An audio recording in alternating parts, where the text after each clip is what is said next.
Hopefully this helps.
Can you hear me?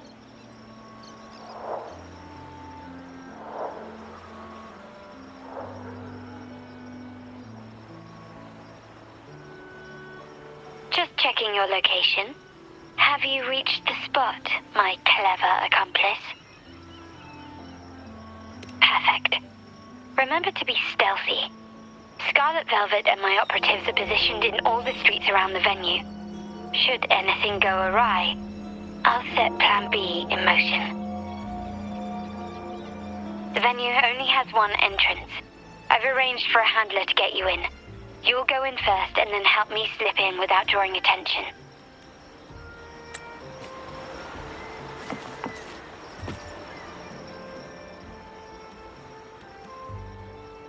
Oh, the upstairs parlour is off limits, reserved for a private event.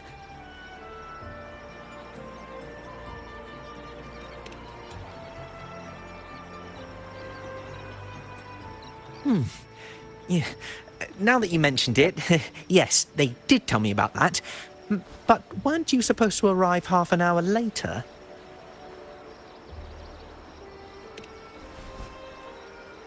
What was that?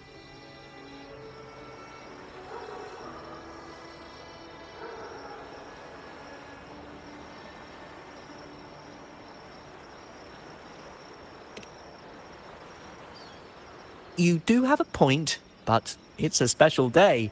I need to confirm everyone's identity. What's your code name? Show me your token.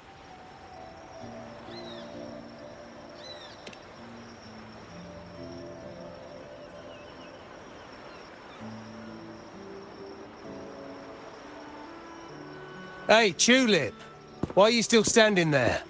Come here! Boss just asked for you.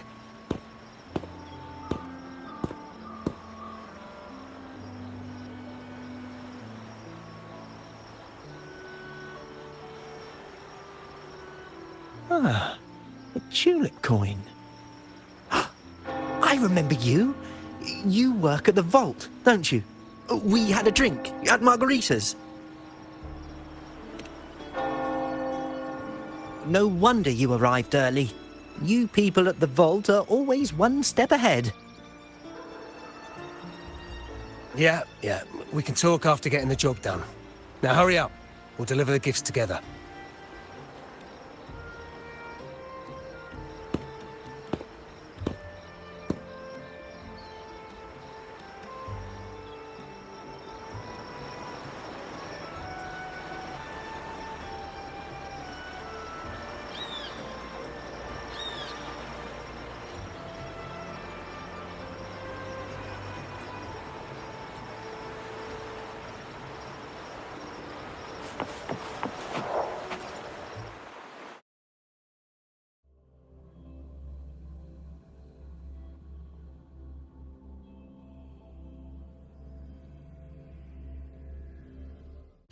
Have you made it inside?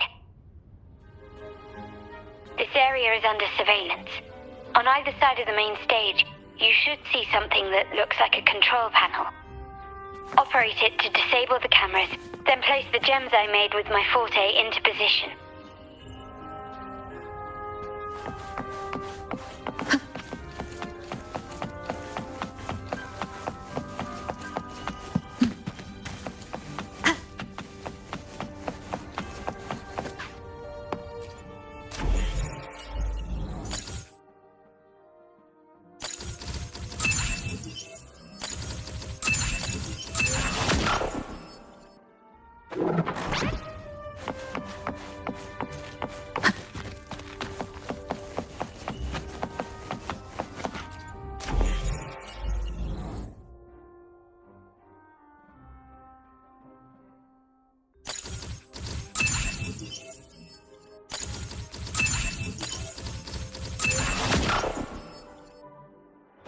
How did it go? Any issues? Everything's fine. Just got to the place we agreed on.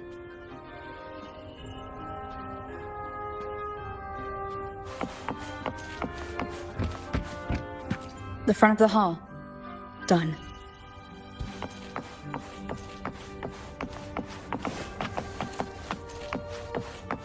Main hall, 5 o'clock. Done.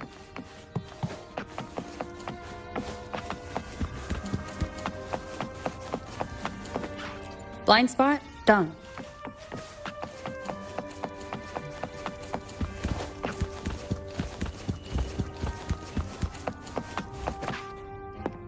Back window done. The setup is complete, and the time we planned is drawing near. How's it going on your end? I'm out of the mirror and the jam is set up. Capello actually inspired this plan. Otherwise, we wouldn't have been able to infiltrate. The Order's agents have taken the bait and are at the location. Blue Rain and Retriever are primed for action. We'll head out at the chime of the hour.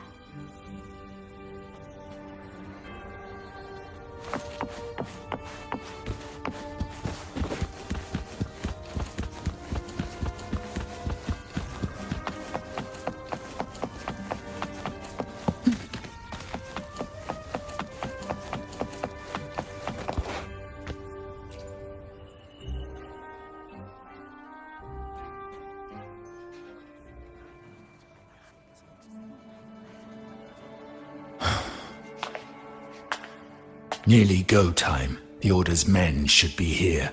Double check everything.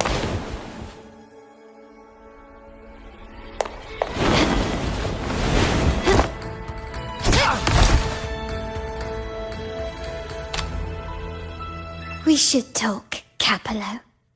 You! Why are you here?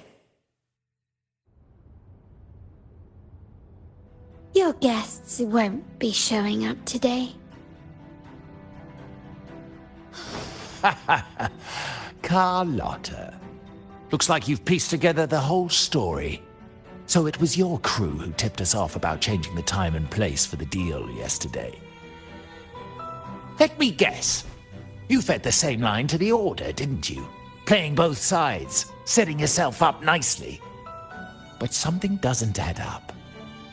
You couldn't have pulled this off alone.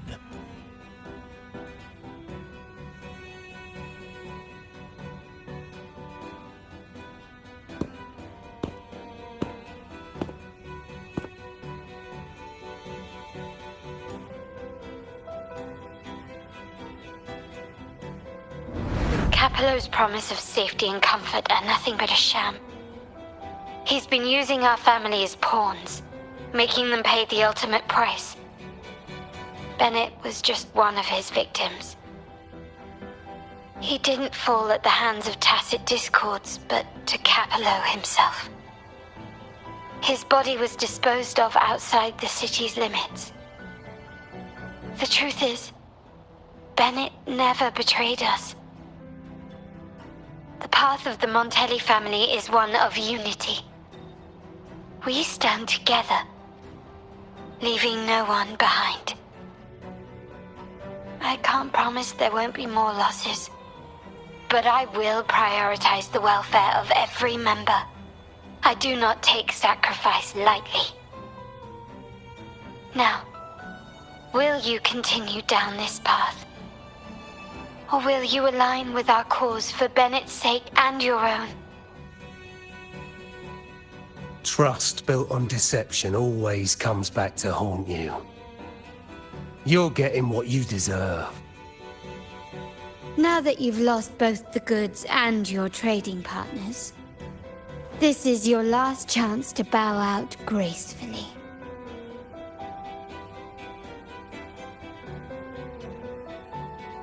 Bow out gracefully? Do you think I still care about saving face at this point? My only regret is not being ruthless enough. I should have cut you loose earlier, making you pay the price like the others who crossed me.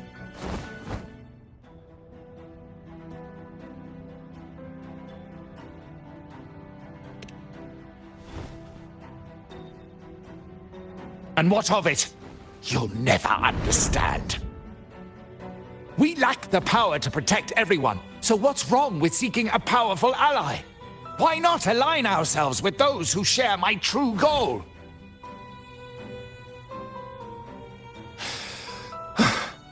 You're right.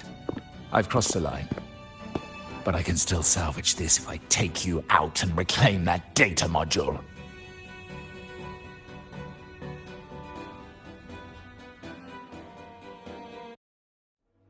Everyone, capture them! Time to leave.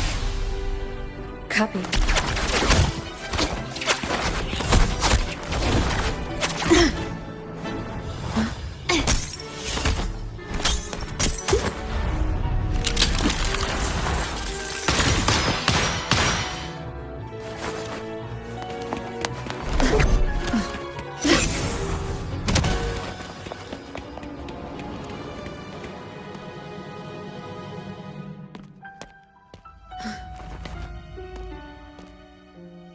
Fall for me, will you?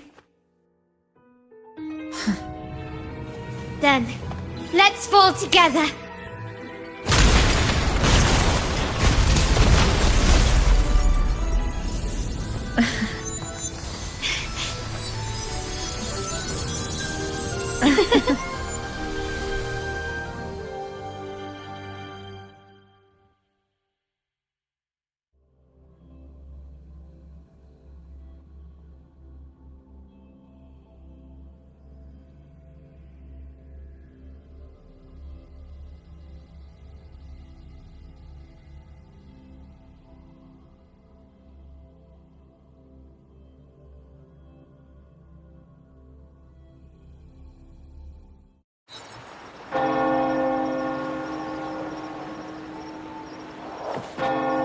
Scarlet Velvet's people have secured Duncan and will bring him to a safe house. He'll return after everything's settled. Regarding the Order, I tasked Blue Rain and Retriever to pose as Capello's agents and declare the cooperation null and void. No data module, no explanation or any follow-up. Capello is already a lost cause. The Order will realize this soon enough.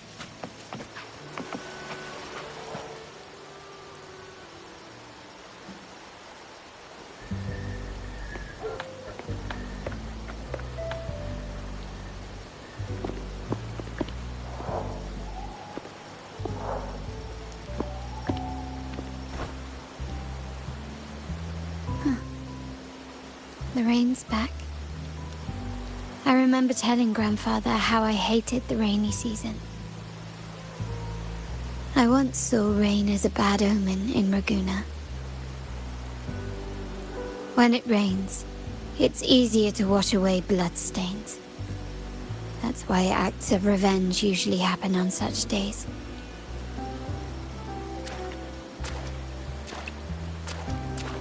But today's rain feels different. As it falls, the troubles of yesterday are washed away. I feel calm, Like I found my true self again.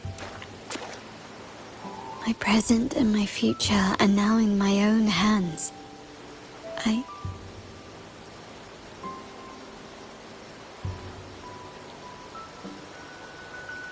Well done, Carlotta. Thank you, Rover.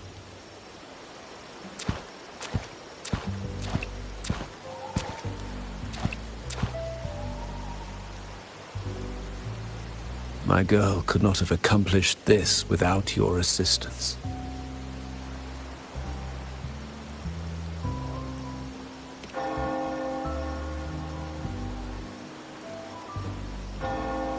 I had faith in you too, but you surpassed my expectations. It appears I underestimated the potential that you possess when working together. What he just said. Looks like someone's been keeping secrets from me, huh? I've been curious. You entered that scenario and delivered his gun to me. How did you earn my grandfather's trust so soon?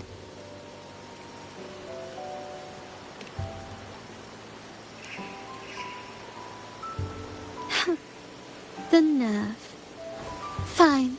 Since we make such a good team, I'll let it slide for now. Capello and his lackeys will face the consequences of their actions. Our code is simple. Vengeance for blood. Death for life. No one is exempt. There's a lot at play here. It will require some effort and a true Montelli at my side to handle it. I see. I'll take care of the rest.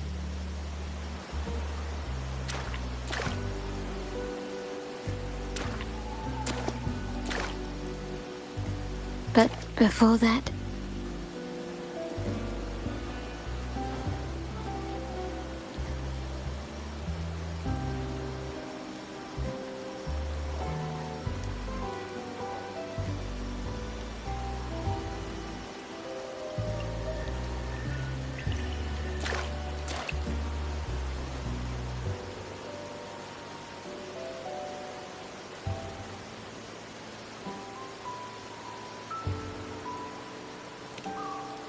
Yes. What, miss me already?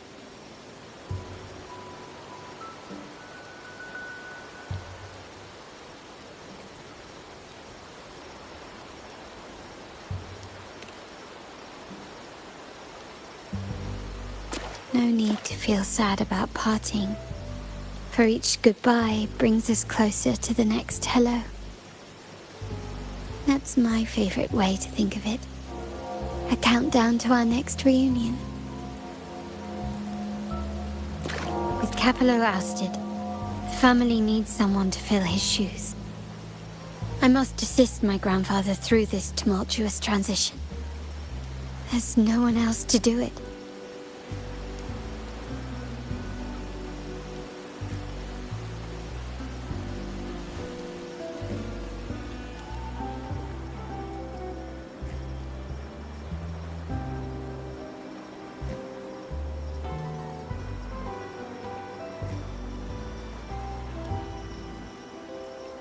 Thank you, Rover.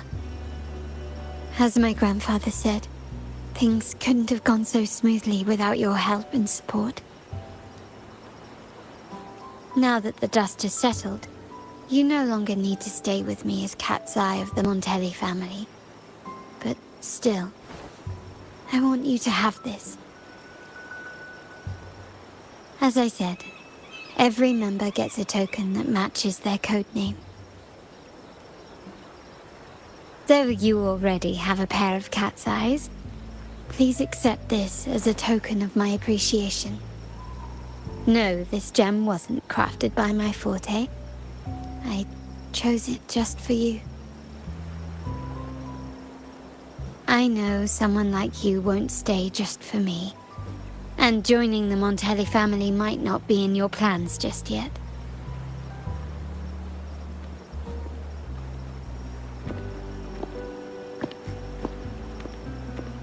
But I'll keep this code name for you, Cat's Eye. The first and only member to receive my personal invitation.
Wind guide me.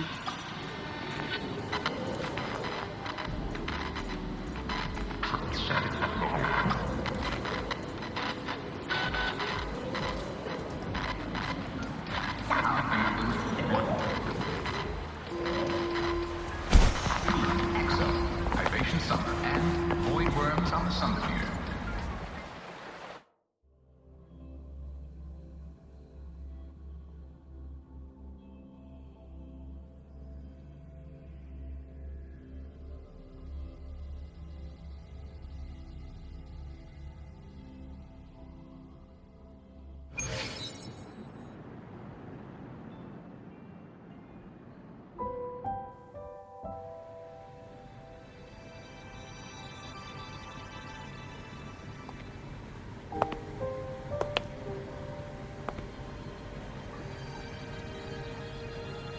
It's just the two of us now.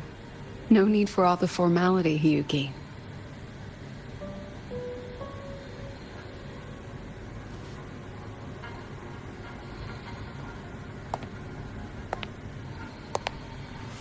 Oh, and just so you know, the maintenance fee for that blade will be coming out of your paycheck this month.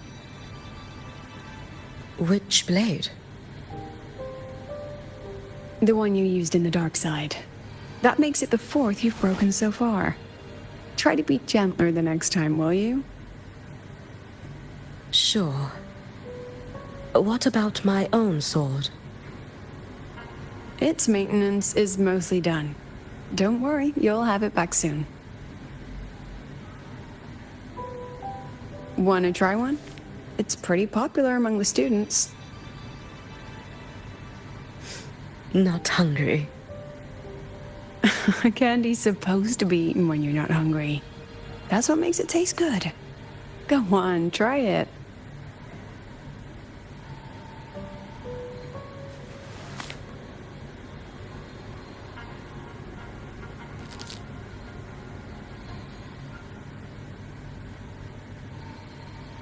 Have you swallowed it? Mm-hmm. A bit sour, and my tongue's tingling. Not my favorite. Huh. No reaction at all. That's odd. When Sigrika and the others ate theirs, they... What? You're no fun. She saw me. Does that affect your plan? It's fine. The Fraxidus didn't just set the trap for me. It was meant to draw you out as well.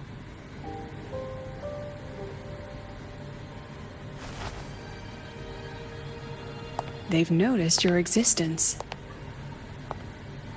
I'm sorry for keeping you confined, for trying to hide your power.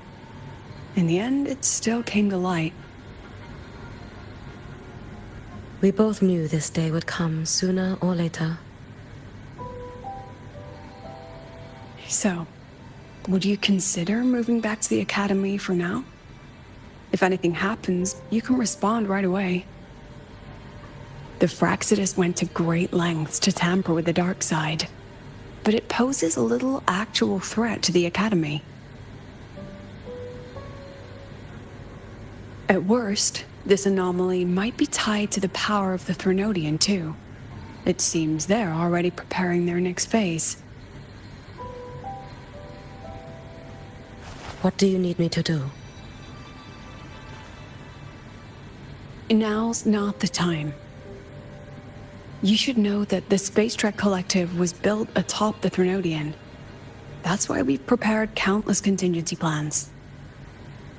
Even if every single one failed, even if the Threnodian completely consumed the Collective, we still have a final card to play. The wish-granting Miko. You.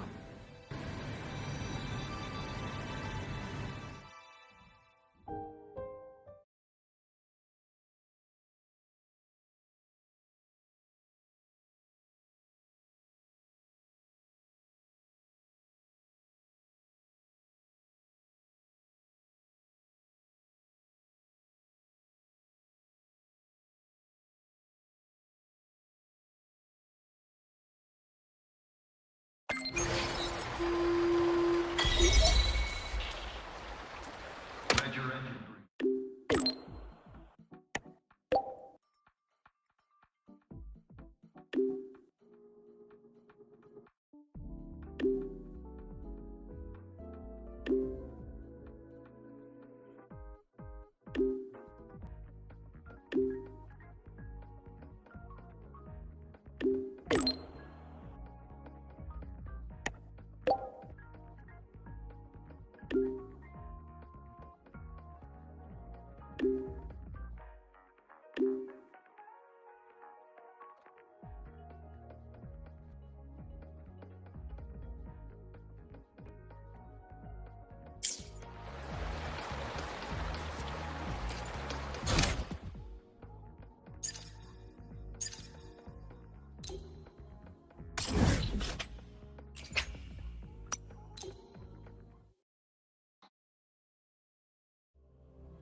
Six o'clock dinner! 6 o'clock dinner! There's still some time before dinner. A little stroll could be a good idea.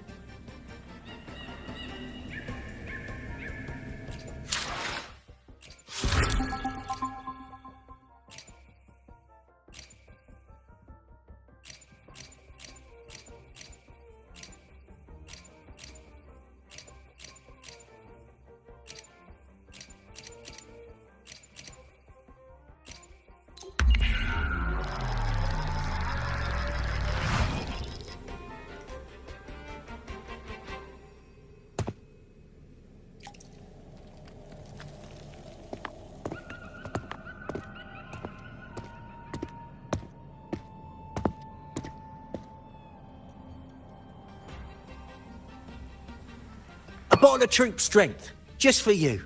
Around these parts, this stuff is as good as gold. Oh, and look what I found while gutting the fish.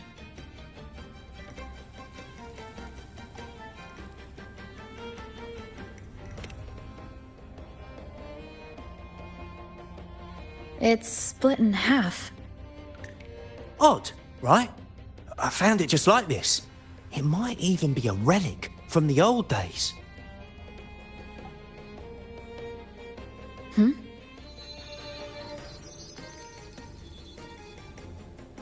Look, there's something there. May I have a look? Is that a letter? Does it mean anything to you? Yes. On these seas, there's only one legend about Dee. The story of Drake, the Golden Captain. Captain Drake! That adventurer everyone talks about! I thought that was just a fanciful story.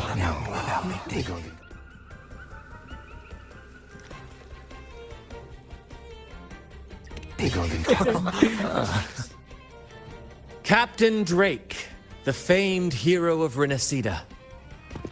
Legend has it, he assembled a crew with naught but a single coin and amassed great riches from the wealthiest of men. He then embarked on a quest to chart a safe passage across the stormy sea, a feat worthy of being remembered forever. But there was a price. Only one crew member returned, and he had been driven mad. What happened out there is still a mystery.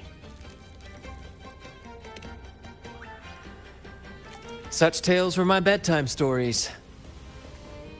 Back when I had just boarded the Pilgrim sail, with no family and nightmares that could raise the dead, Toscanini would share such stories to comfort me.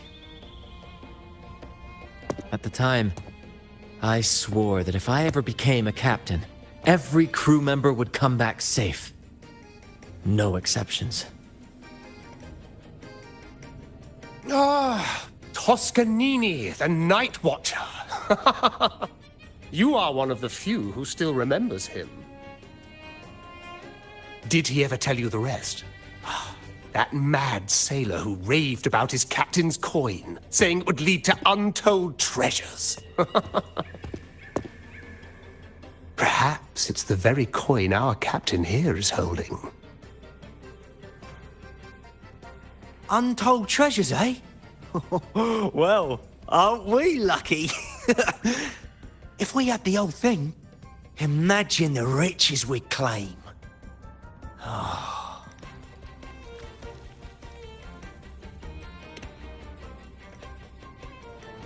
Oh, they exist, all right. The Golden Captain conquered every sea known to man.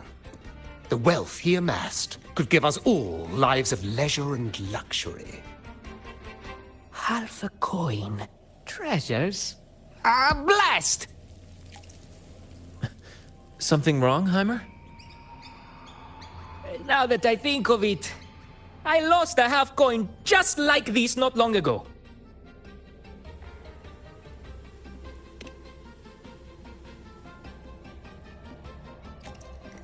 Yes, almost identical.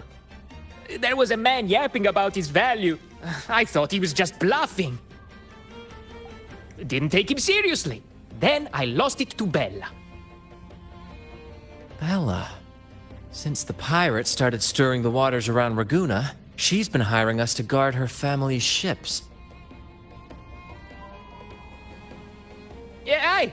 She's a regular at Trattoria Margherita. Loves their pizzas. I run into her all the time.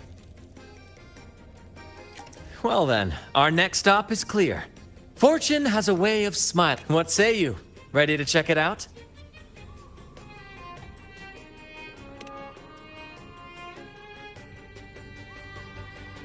Aye, aye, Captain. Our course is set. Ready the sails and let the wind carry us.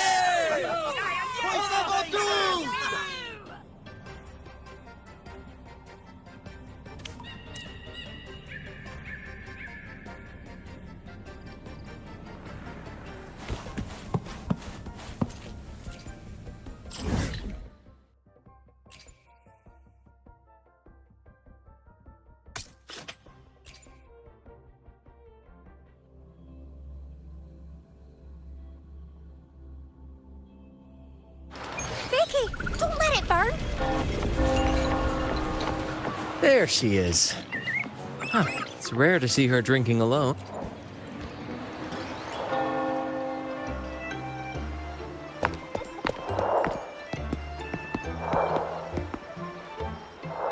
Bella, my friend! Why so down? It's not like you to drink alone.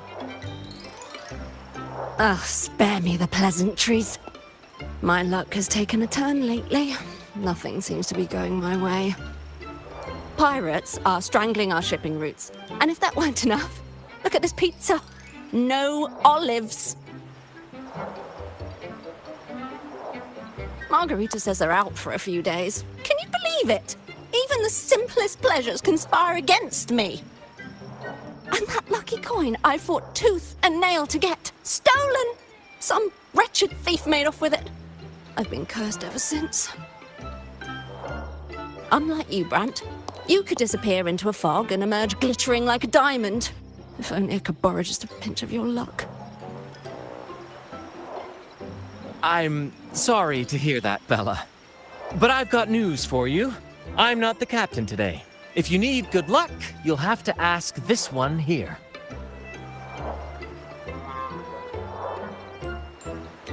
You never know what the tides will bring, huh? Margarita, 2 glasses of nectar wine, please. And top off Bella's drink, on my tab. Coming right up! No luck charm beats a good glass of gotcha di divino. Cheers to shaking off that bad luck.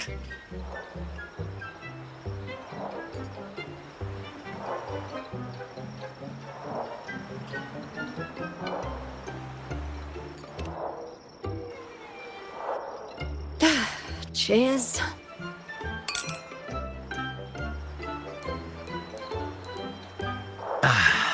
That's fine wine. By the way, Bella, where exactly did that coin of yours get stolen?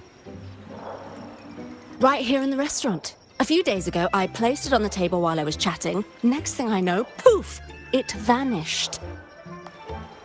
A lot of diners have been losing things lately. I can't say who's behind it, but it seems to be happening more frequently.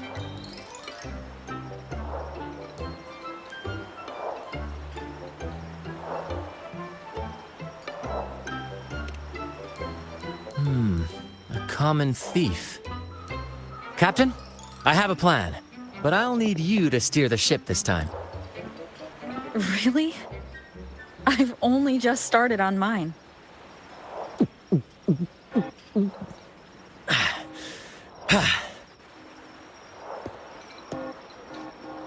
All eyes on me! I, Brant of the Troop of Fools, have a grand announcement to make.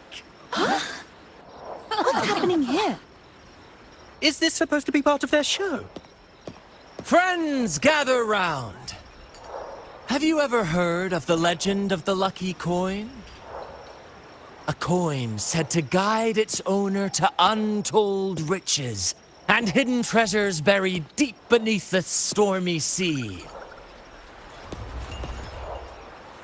My friend is fortunate enough to have half of this coin, so we set out to find the other half. The fog tried to lead us astray, and raging tides sought to hold us back, but we did not yield.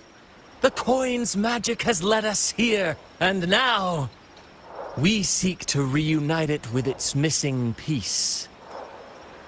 So, ladies and gentlemen, if any among you holds a clue to the whereabouts of the other half of this coin, step forward now. Share with us the secret, and fortune shall be shared in return.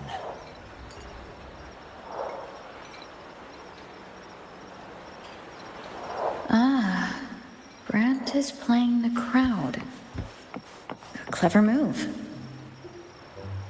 With all eyes on him, this is my chance to look for any unusual behavior. What am I talking about? Treasures! A lucky coin! Now I'm getting Sweetheart, confused. that's just what happens when you drink too much. Promise me you won't be Just like how that much when did he you're have to older, drink? Okay? Captain, now I'm getting confused. Margarita, Constantine, and... Oh, there was a gentleman who asked me for directions. No, it was utter chaos at the time. I really wasn't paying attention. Oh, this is frustrating.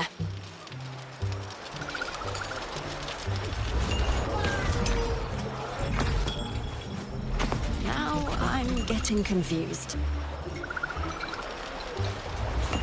Should I tell him? Share of the treasures would be nice, but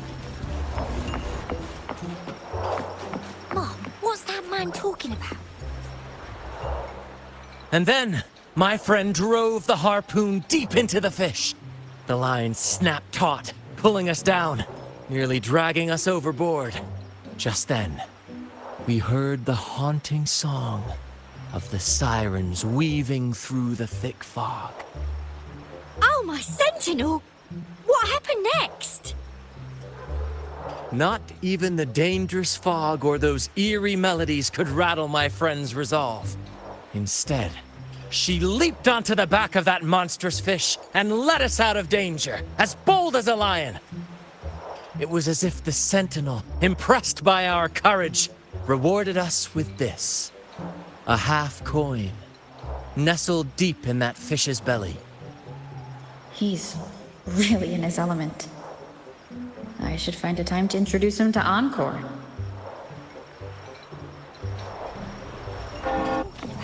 Treasures! A lucky coin! Now I'm getting confused. That's just what happens when you drink too much. Promise me you won't be like that when you're older, okay?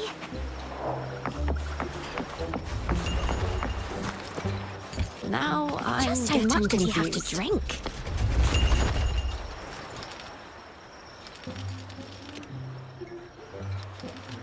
What's the matter with him? Is he drunk?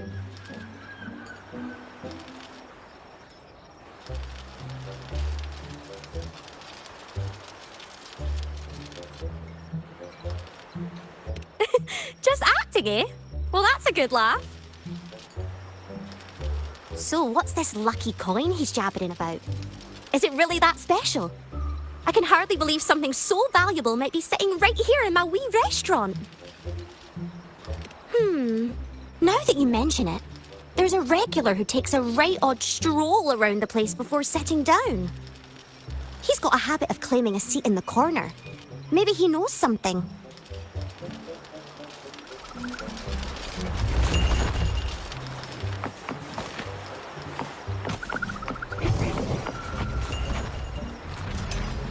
Now I'm getting confused. What's that man talking about? Vicky, don't let it burn. A lucky coin.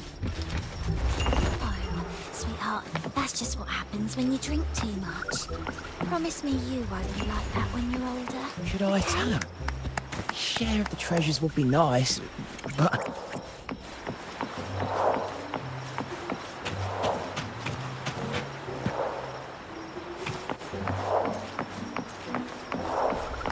Mom, what's that Now man I'm talking getting confused. Vicky, a lucky coin. Oh, sweetheart, that's just what happens when you drink too much. Promise me you won't be like that when you're older, okay? Now I'm getting confused.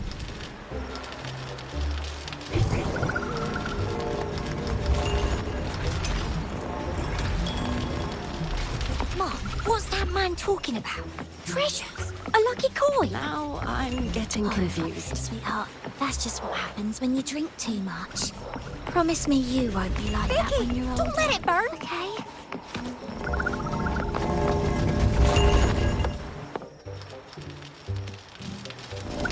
Now I'm getting confused.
Now I'm getting confused.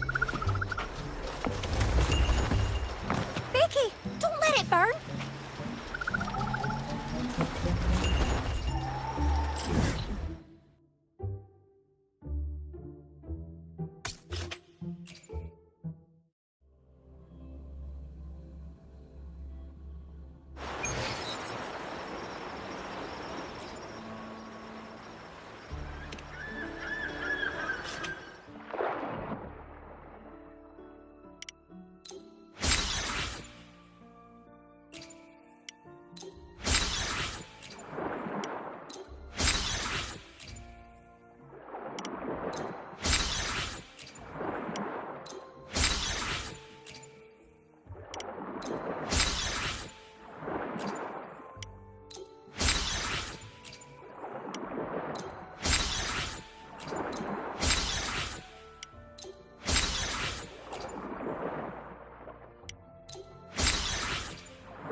Vicky, don't let it burn! Now I'm getting confused.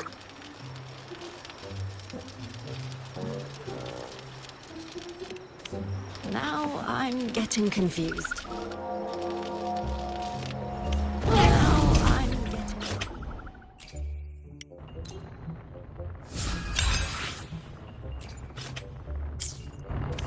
I'm getting confused.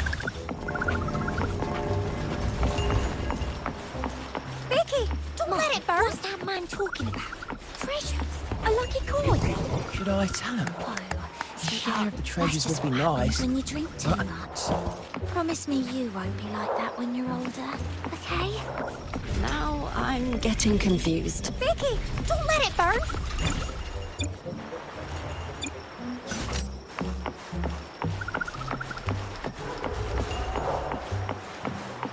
Mom, what's that man talking about? Treasures? A lucky coin? Oh, sweetheart, that's just what happens when you drink too much. Promise me you won't be like that when you're I'm older. getting Vicky, confused. don't let it burn! Should I tell him? Share of the treasures would be nice, but Now I'm getting confused. Now I'm getting... Welcome to Margarita's. Your pizza will be hot and fresh in no time. getting confused. Vicky, don't let it burn.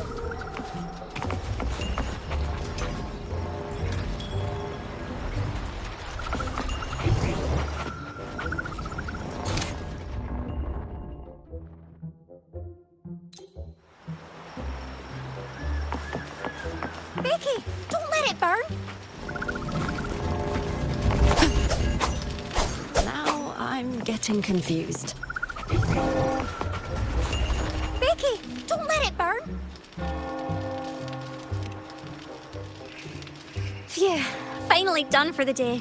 And it all went smooth as butter. Ah, it's Rover. Vicky, fire up a special treat, quick. So late, my friend. Your stomach must be growling. Margarita's doors are open for you any time. And don't forget, no going hungry in Marguna.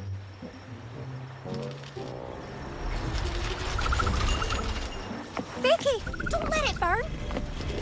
Mom, what's that man talking about? Now Treasures? I'm A getting lucky coin? confused. Oh, sweetheart, that's just what happens when you drink too much. Promise me you won't be like that when you're older, okay?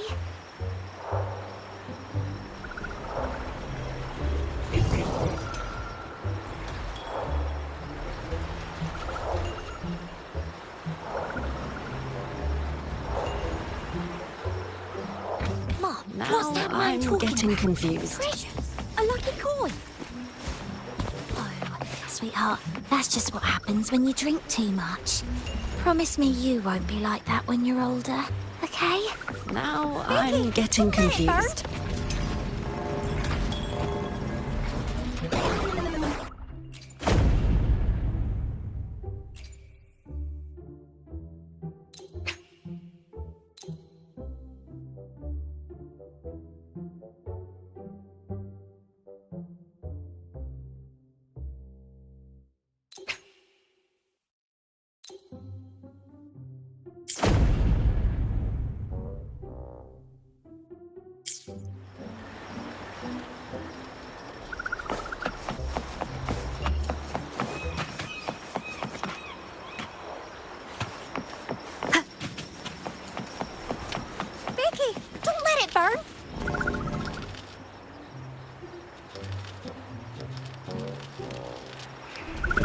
Vicky, I'm getting confused.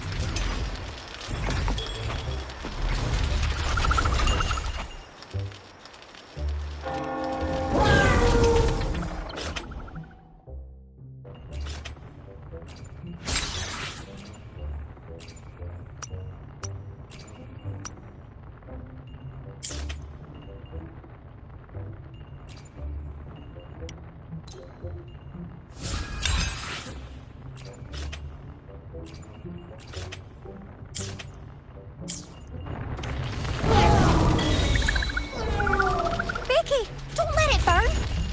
Now I'm getting confused.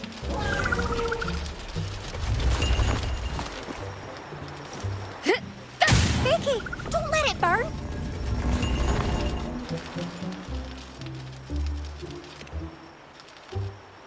Phew. Ah, it's Vicky. So late, my friend. Margarita, and don't forget... Confused.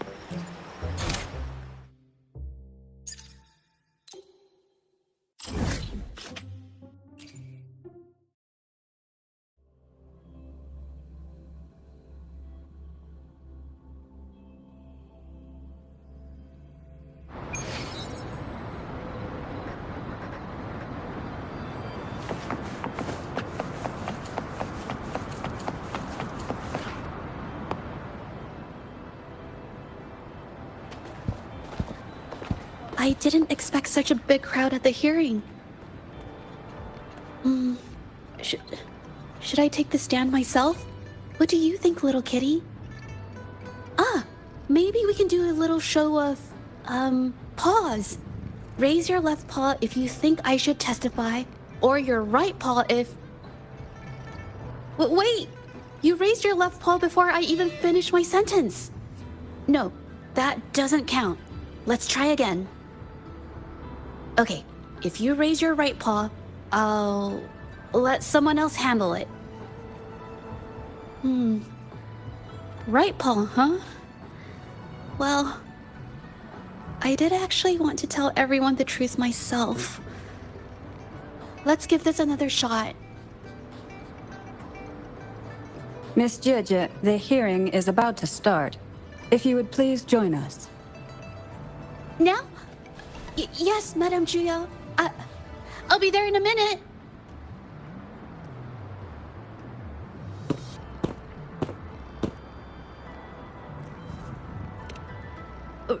Rover. Oh, you're here. It's really nice to see you. And I appreciate you coming. I just handed over all the evidence we gathered from Mingyang's studio and the exiles camp to the patrollers. Now the Shengyun Art Exchange can't deny the fact they were producing and trading art forgeries. But there is one more thing. The patroller said we still need someone to testify in the hearing.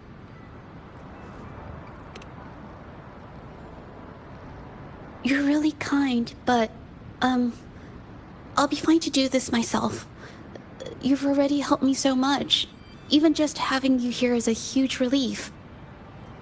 Some things I've got to face on my own.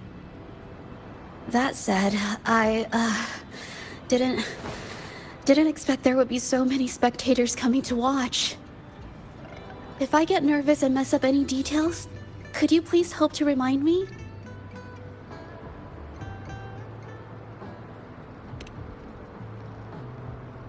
Thank you. Having you here helps, more than you know. It's about time. We should probably go in, huh?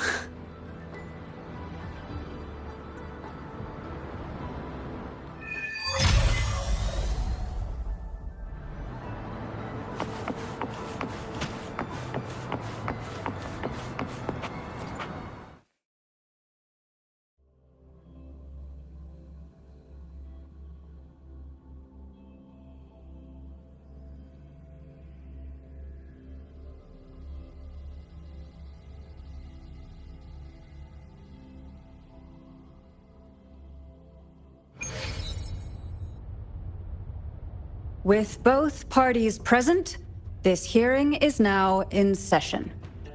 Let us begin.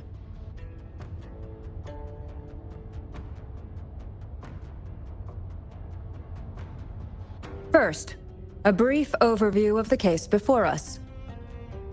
Miss Jeje alleges that the guilty party, Ming Yan, implicated in the tacit discord assault, was coerced into committing art fraud under duress. Therefore, her mental state was adversely affected, which led to her committing actions contrary to her will. Today, based on new evidence provided by Miss Jeje and the result of this hearing, we will determine whether to revisit Ming Yan's charges and consider if the Shangyun Art Exchange is indeed guilty of selling illegal art forgeries. What? With all due respect, this doesn't match what we discussed before. Mr. Baitze, I remind you that any evidence or arguments presented before and during the hearing are valid. If you would like to add further information, you're welcome to do so at any point. Now, without further ado, either party may begin their opening statement. Madame Juya, the situation is... Madame Juya, as the head of the Shanyuan Art Exchange, I, Baitze, must clear our name and seek justice here today. There are 2 points I'd like to address. Firstly, the authenticity of our artworks remains unimpeachable. Secondly, Ming Yan's provocative creations stem solely from her own greed and vanity. She alone should bear responsibility for the assault. Throughout my tenure at the Art Exchange, our foremost principle has been that of integrity, a well-known fact. And yet, integrity in business is not enough to stave off discord. We are aware of certain painters rejected by the Art Exchange, nursing grudges and resorting to threats. They bombarded us with spite and slander, causing a public uproar simply because they didn't get what they wanted.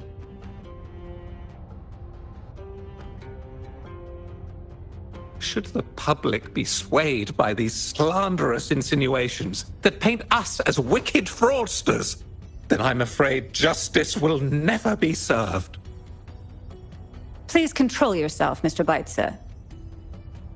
Forgive me, madam. But if this injustice persists, I will have no choice but to sue them for harming the Shanyuan Art Exchange's reputation. They have damaged the trust we built with our clients.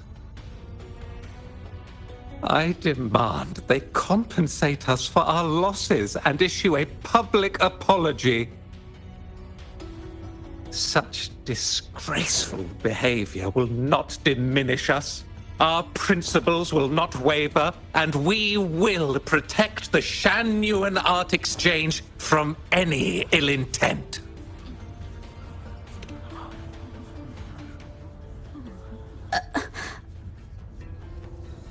I've bought paintings from Shanyuan Art Exchange before. They were good quality, and their service was decent. Hard to believe they'd be involved in something like this. The honest always get the short end of the stick. But who's Ming Yan? A painter? Never heard of him.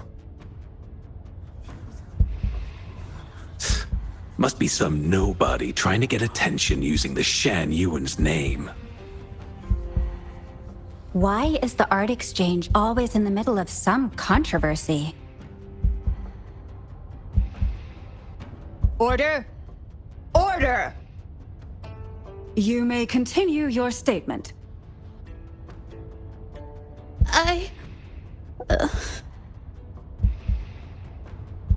Madam, allow us to present our account of the events.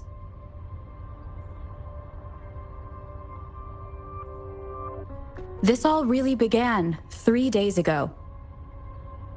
I was entrusted to investigate a certain arcane artist in the Tiger's Maw.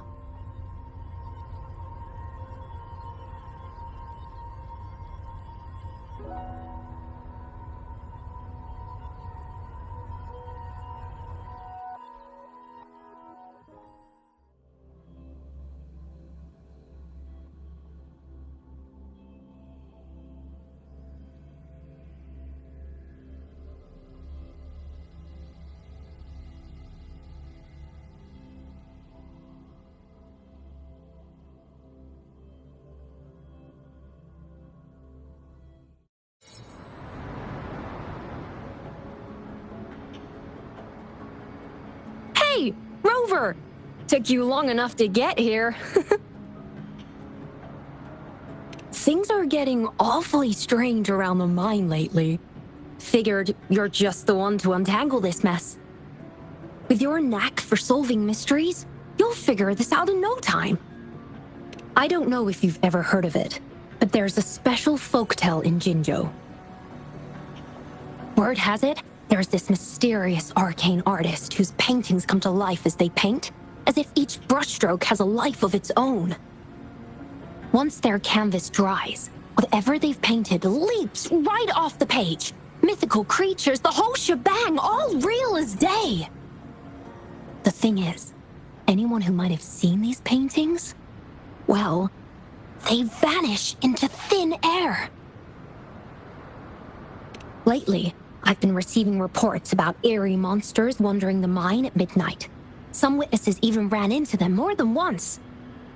These monsters, they look like paintings from a distance, but approach them, and they're as docile as can be.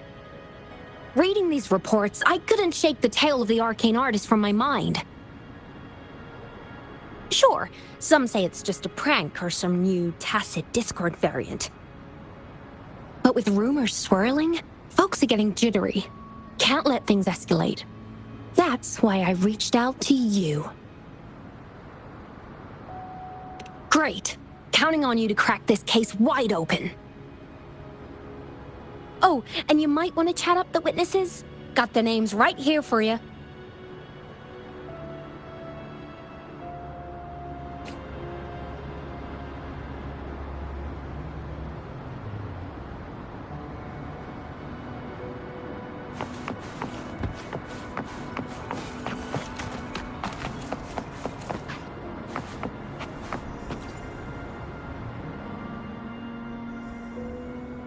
That's it for today.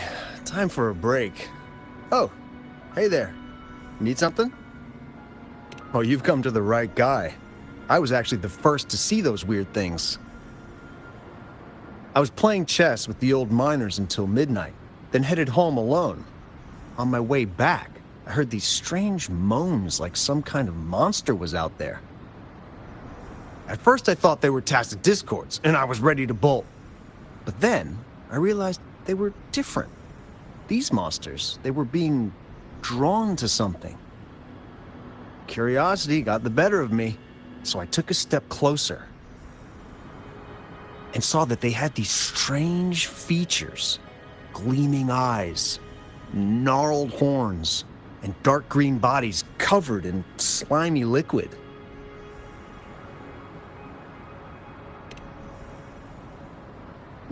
Maybe. But unlike tacit discords, they didn't attack me. You know, I did see some people standing nearby. Just some shadows, really, because it was so dim. Well, the light was flickering in the wind, so I couldn't make out their faces, but I knew something was weird with the scrolls they had in their hands. Every time they moved, more monsters appeared. Later, I told everyone about it, and Gupon was there. She freaked out, saying it was just like the tale of the arcane artist. I'm not sure, but I overheard them talking. No, actually, arguing would be more accurate. Anyway, I got worried those monsters might attack me, so I bolted and didn't catch what they were arguing about. I do remember. Wait, you're not seriously thinking of going there, are you? Whatever those monsters are, they're unidentified and dangerous. If you have to go, be really careful, all right?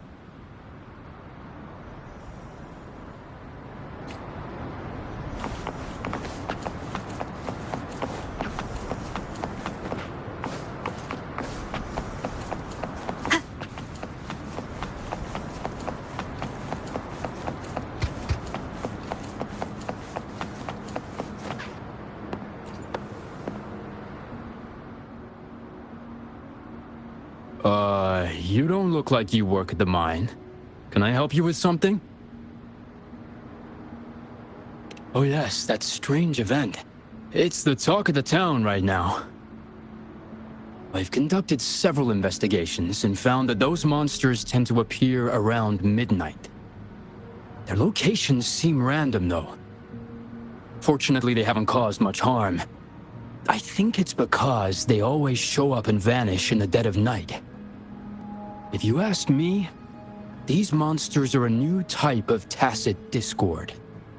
Since they're unrecorded, our terminal can't trigger an alarm when they're nearby. For safety reasons, we have increased our patrols around the mine.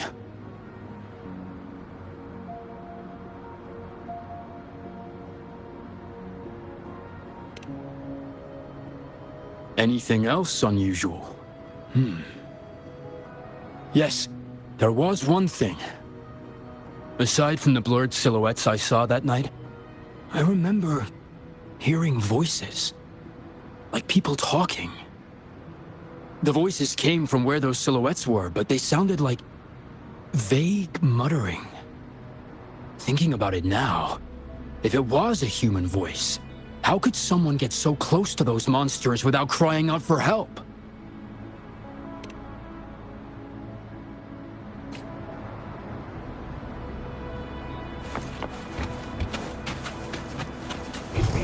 Seems like a new discovery. I've gathered enough information. It's time to check the scene where those monsters were spotted.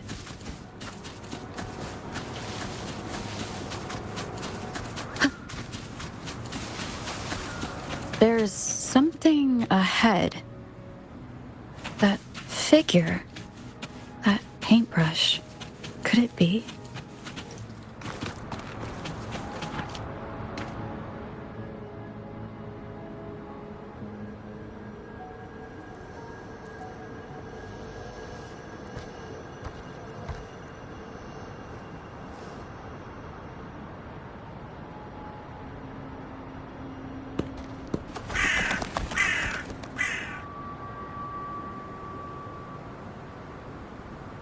Nothing here. That's odd. Did I just imagine that?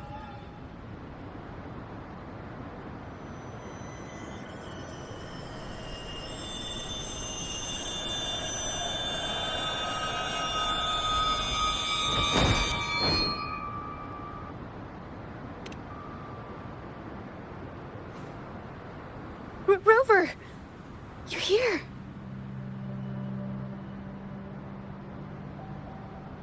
Sorry, did I scare you just now?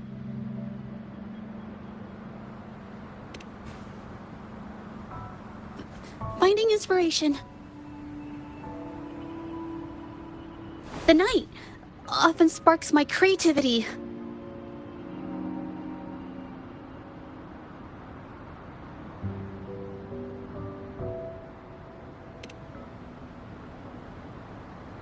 Of course not! I heard about the tale of the arcane artist and hoped to find out who they are. Sorry I lied to you. I didn't want to drag anyone else into this. Bringing painted creatures to life, making fantasies real. It sounds like a fairy tale, but when the arcane artist first caught people's attention in Jinzhou years ago, it was more than just a tale. Now this story is making the rounds again. Most don't see the dangers it holds. As someone who feels the threat, I want to uncover the truth before it's too late.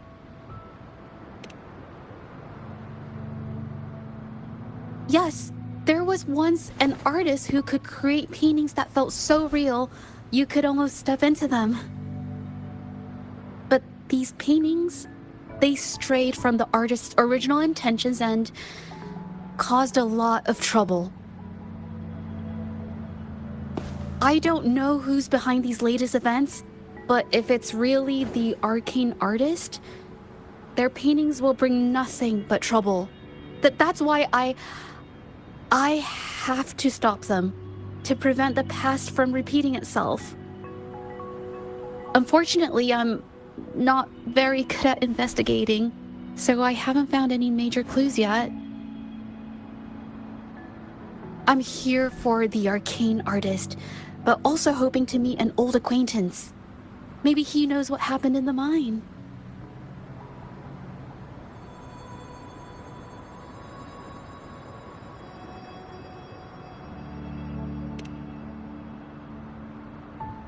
Is that so?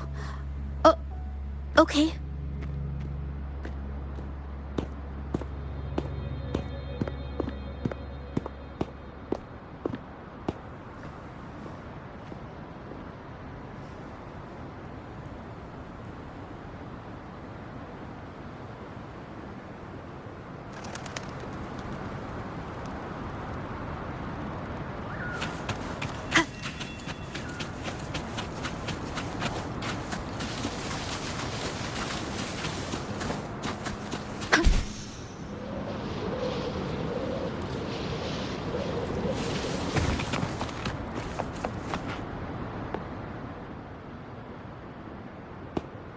Hey, Juju!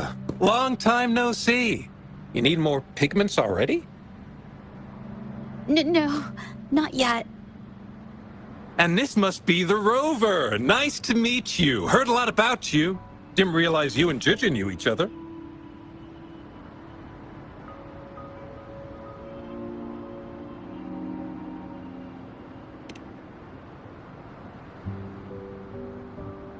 But I've never had the chance to introduce myself properly. A great moment for it.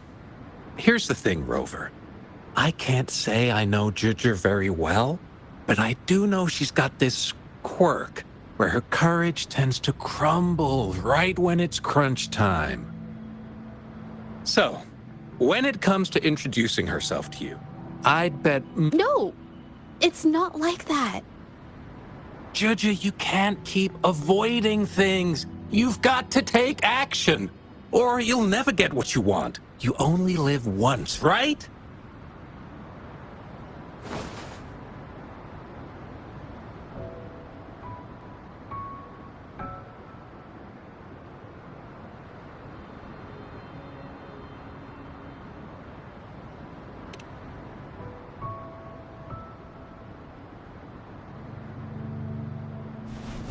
Yes, Mr. Shilang is right. Rover, I've actually been meaning to tell you something. Hello, my name is Zhe Zhi. We have met before, but I like to make this a formal request. I would really like for us to become friends. Of course. I'd be happy to. Hello? Juju? Hey, what are you waiting for?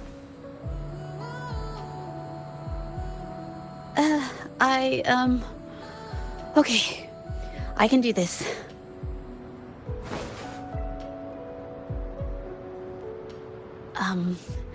Robert...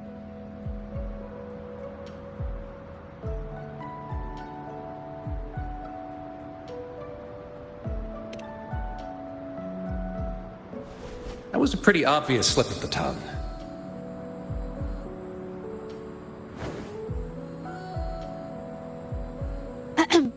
Nice to meet you. My name is Zhe Zhi. I'm a painter. I take art commissions and strive to create beautiful paintings. I'm not being very articulate, but I hope we can be friends.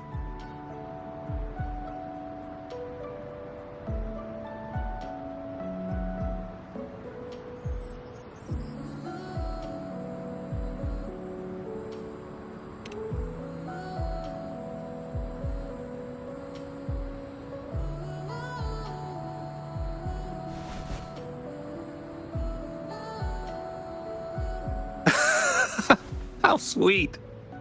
I must say, I've never seen Juju this nervous since she first became one of my cherished patrons. Wait, Mr. Shilang. We're actually here today to talk about the tale of the arcane artist. Oh, I know the tale, but I've never come across this mystical maestro myself. If such an artist truly existed, I'd be the first to know, without a doubt.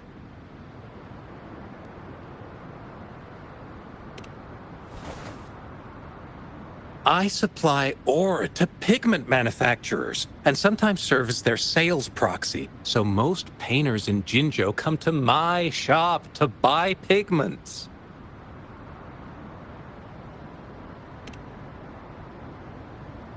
Well, pigments aren't flying off the shelves these days. Just a few regulars, you know?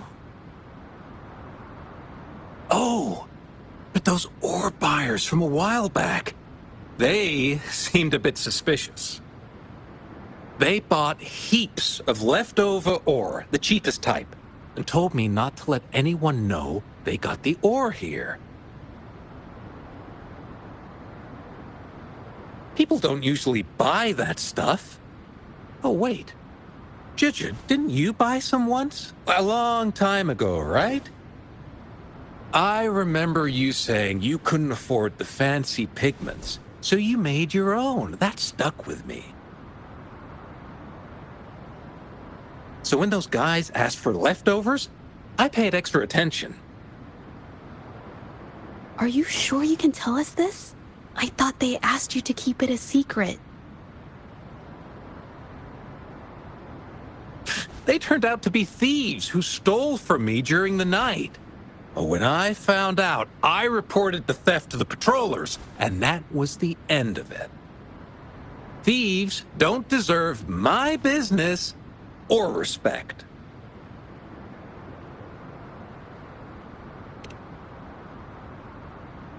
Of course, help yourself.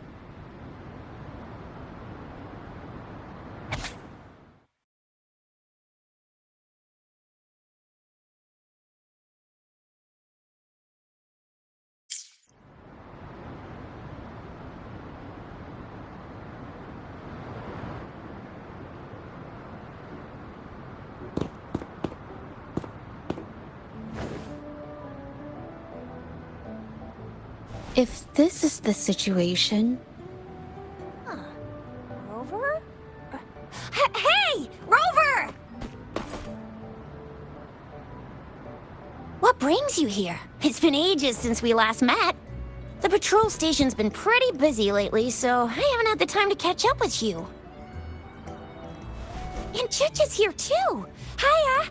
Do you remember me? We met at the Moon Chasing Festival. Oh, are you all right? You don't look well. Do you need help? Hello?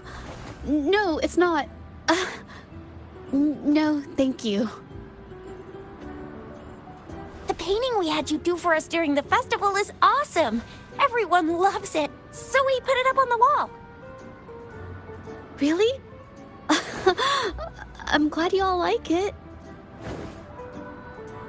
We'd also like to invite you to our station, so we can formally thank you in person. Wait, how about coming to the station with me today? Are you heading back to the city?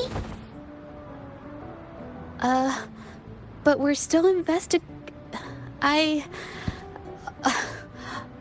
okay.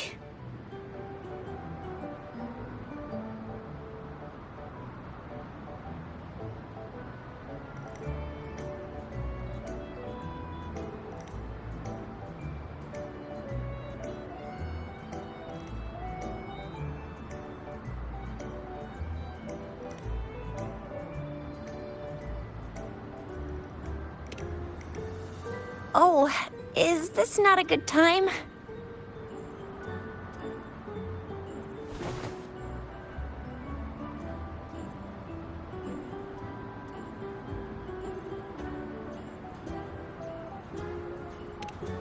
Oh, I get it. In that case, it's probably not the best time for a get-together. Sorry. That's okay. Just tell me if you need any help.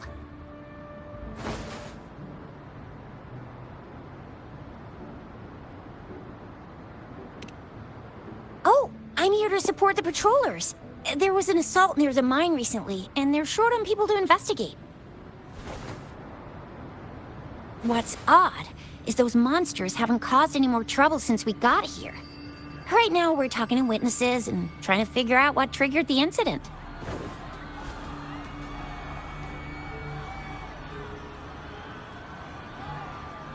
Did something just happen over there? Don't tell me it's a tacit discord. Hold on, just got a message. Seems like they really are stirring up trouble again. Sorry, but I gotta go check this out.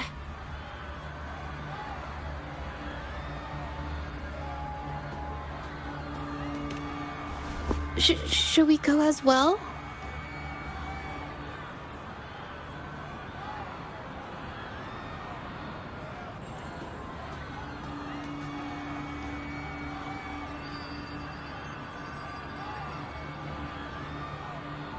You could be right, but there's one other thing.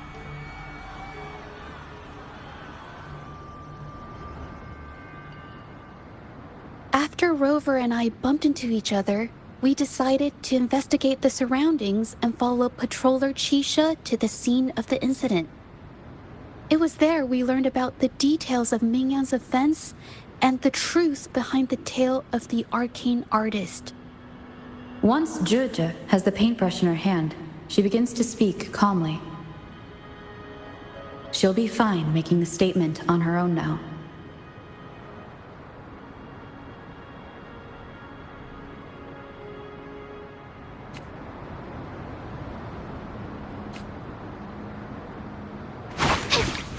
A new technique!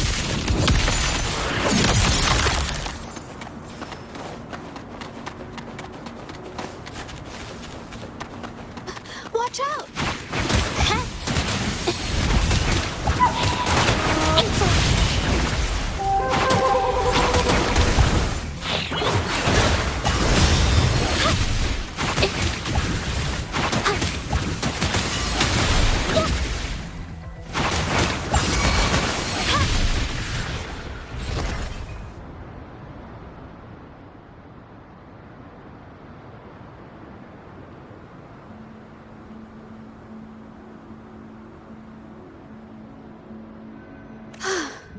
Sorry to trouble you. If I had been clearer, you wouldn't have had to explain things to Chisha for me. She's really nice. It's just, we're not that close, and I'm not sure how to respond to how friendly she is. I didn't want to be rude, so I couldn't bring myself to turn her down. I'll do my best not to trouble you and express my feelings properly next time. Thank you.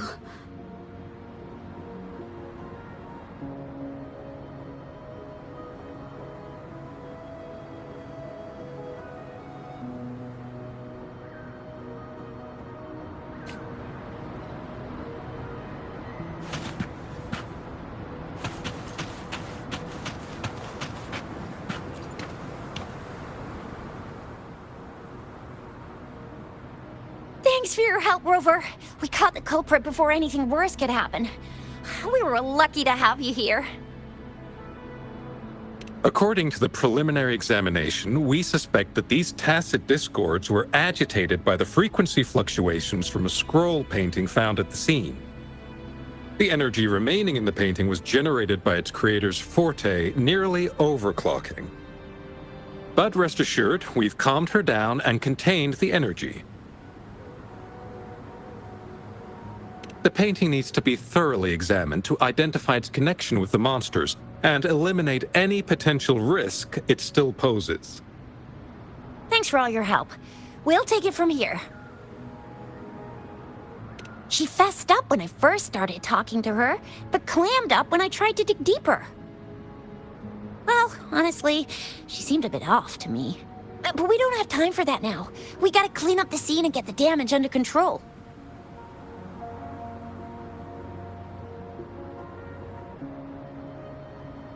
You sure can.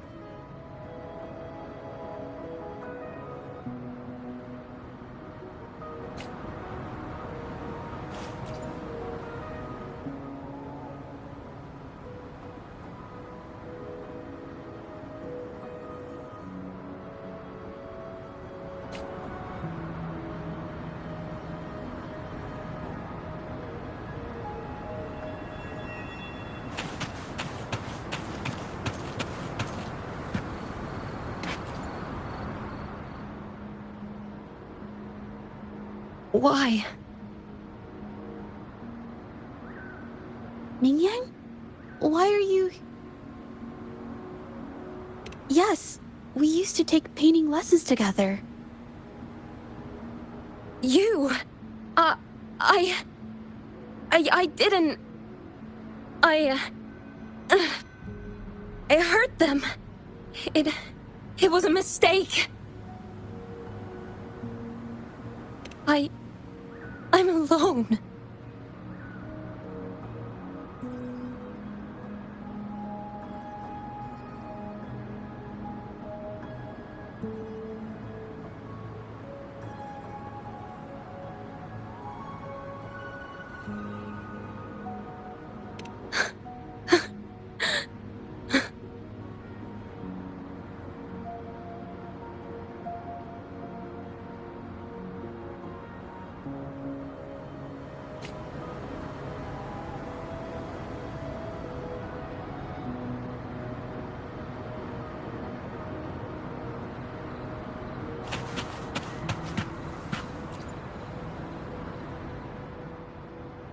Thank goodness I wasn't hurt. It was so close. Part of it, I guess.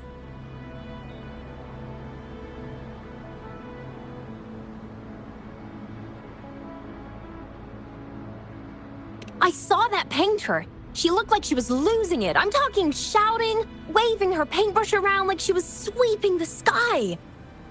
I might be off here, but I swear those things on her scroll started squirming around before the whole swarm of monsters exploded out of thin air.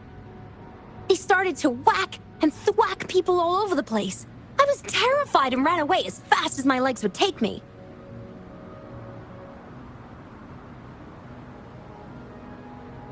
Not super clearly, but when I was running for my life, I heard her screaming at all those creatures, all like, "Stop! Don't do this!" I think she might have been trying to stop them from hurting people.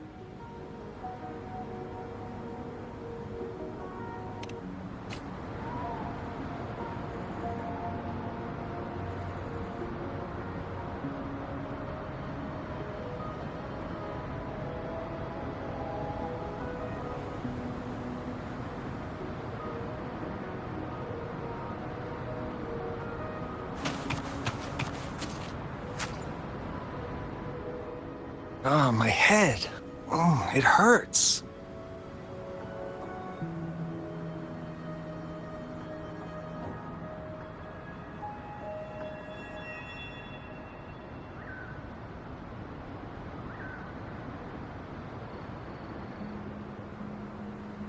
Only a bit. It looked like she was arguing with someone right before the weird visions appeared. I heard stuff like, "Don't stop me, I've already won, and who doesn't want fame and fortune?" That's a good thing they caught that painter. Can't imagine what could have happened otherwise. Well, I've met my fair share of artists, but none that would gamble with lives for the sake of their work? That's a first for me.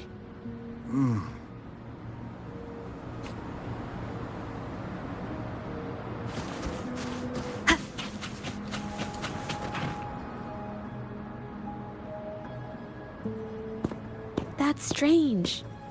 Huh? Oh, you're back.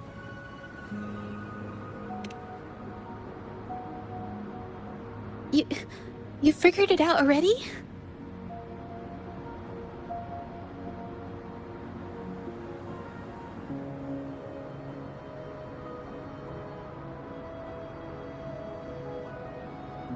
The painting blurs the line between reality and illusion, causing whoever sees it to experience hallucinations.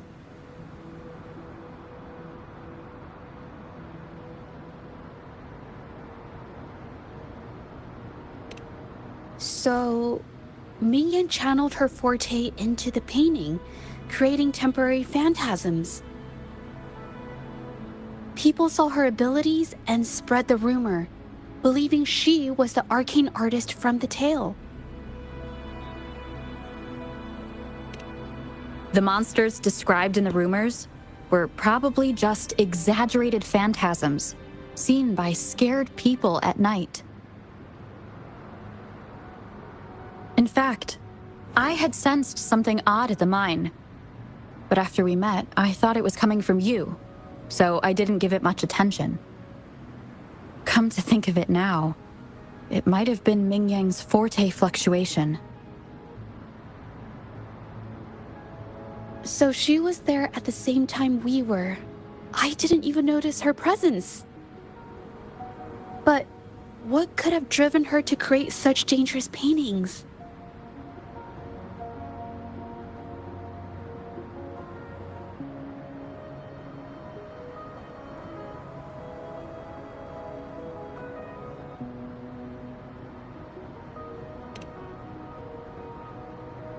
From what I know of her, she doesn't seem like someone who would take such risks for personal gain.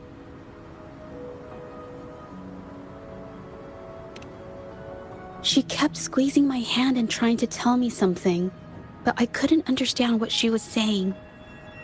I think she wants me to continue the investigation. Maybe there's more to this story than I thought.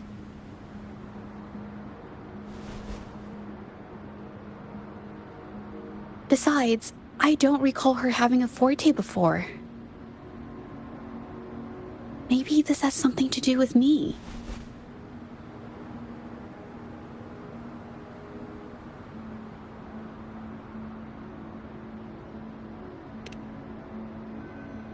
Huh? Are you sure? I definitely won't say no to your help. Actually, I've wanted it since we last met at the mine.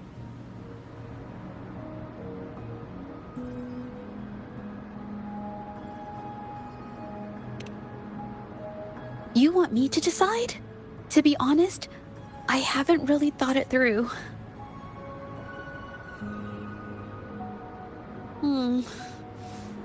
I remember meeting Ming Yang in an art studio in Jinzhou before. I wonder if she kept going there after I left.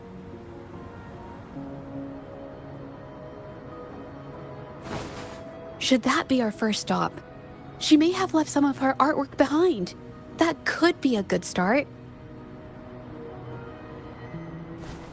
I've never tried to investigate anything, so I'm not sure if this is the way to go.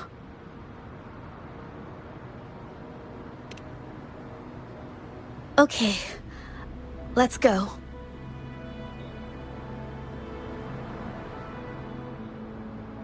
After learning about the details of the assault, we decided to push forward with the investigation to get to the truth. Pointless! The witnesses on the scene made it clear that it was all because of Ming Yan's greedy ambition that she... I haven't finished my statement, Mr. Baizi.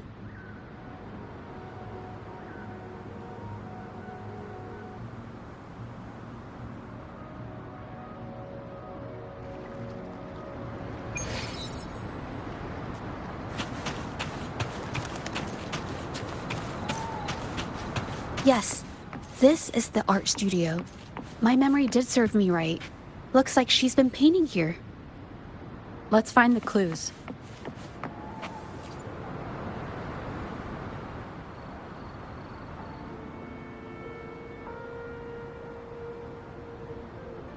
This paper. This white jade paper has a rich history. Its smooth, fine texture holds ink beautifully, exactly what you want for more delicate brushwork. Countless masterpieces, both old and new, were painted on this paper. Like Qinai's Voyage to Yun Mountain and Yiling's Qixi's Dawn of Spring, both two good examples. Whoops, I got carried away. Wait, there's a discount sticker on the wrapping, and it looks quite new.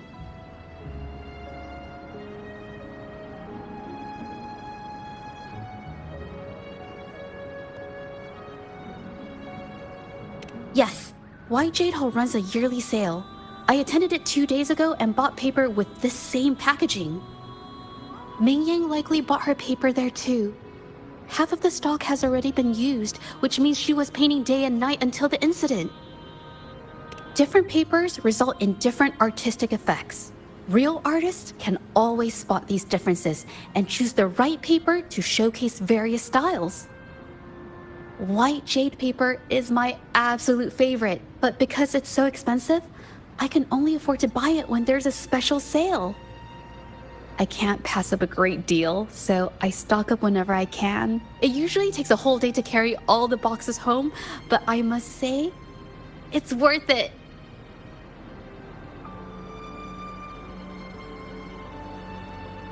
Buy 3, get 1 free, buy 5, get 2 free, and then there's the additional weekly coupons. I know everything there is to know about the discounts.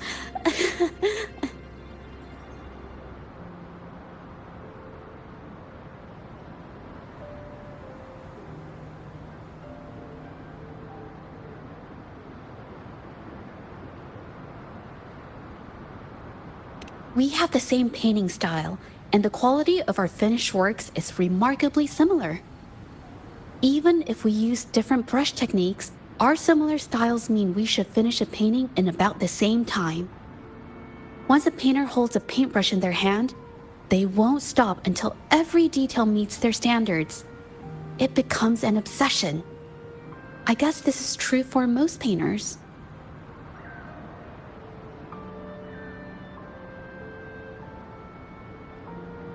She painted so many.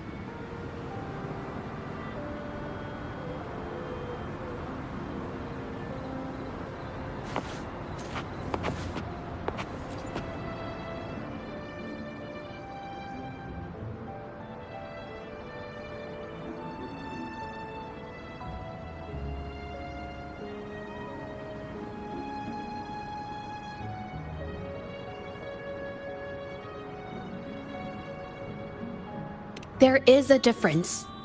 The brushwork on this one, see how heavy it is? You can tell Ming Yang was in low spirits. And this one, the strokes are light and fluid. That tells me she was happy when she painted this. The feelings a painter has during the process of creation often linger in the brushstrokes without them knowing. They're present in every line, even if the artist tries to hide it.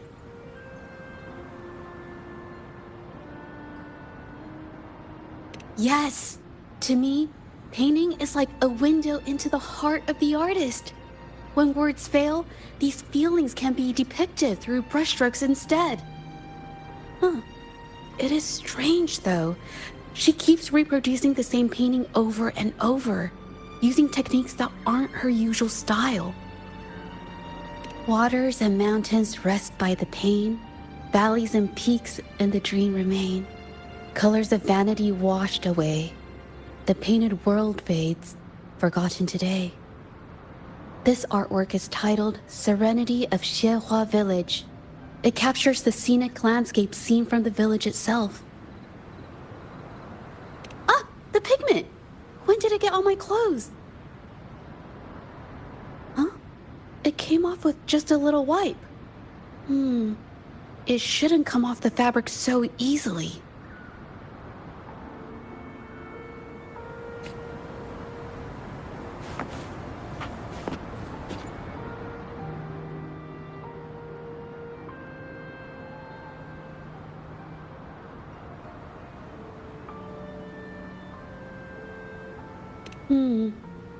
Looks like there's stains from ink and paint that have been washed out over time.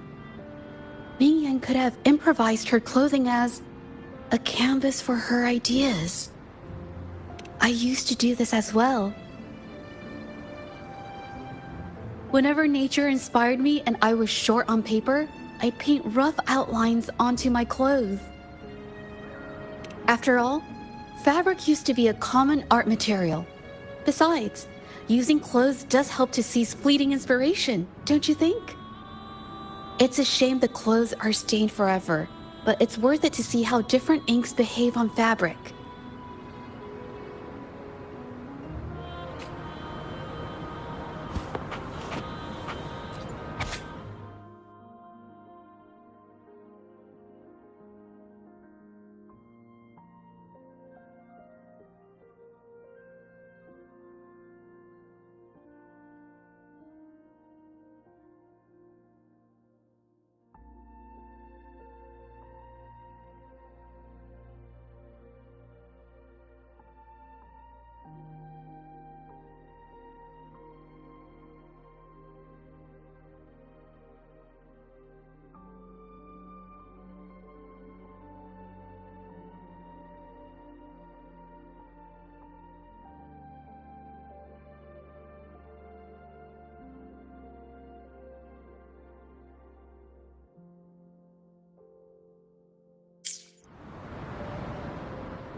How could this happen? Being picky about one's work is second nature to an artist. I'm no exception. There's never been a moment when I saw my art outshining someone else's. I've always admired my fellow artists, hoping that one day I could be as good as them, perhaps even surpass them. I kept painting and improving, but no matter how hard I tried, I always felt it wasn't good enough.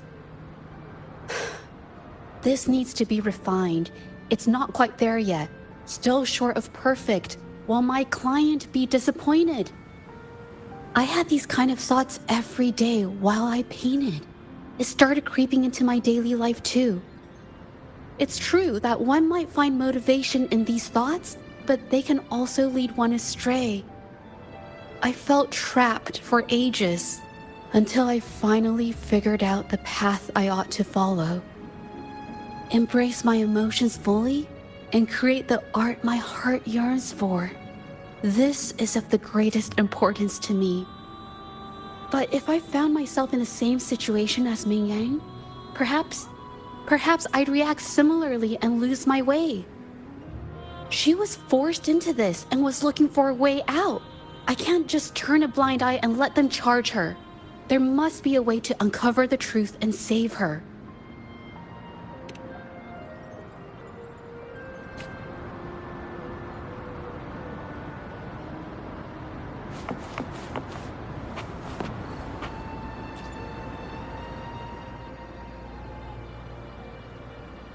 Hey, have a look at this. Seems like this pigment is homemade. But why are there herbs in it? Did she use a new recipe I'm not familiar with?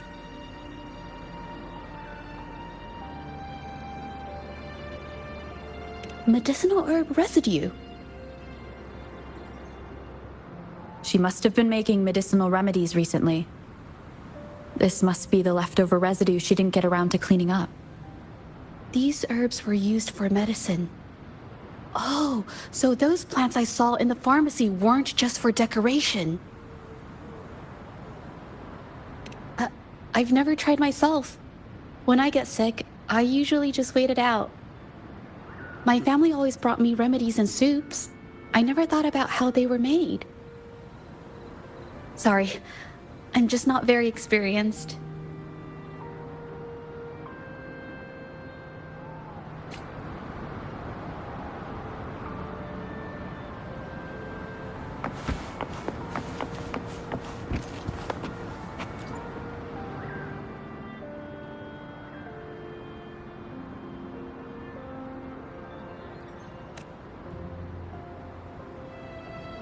I think...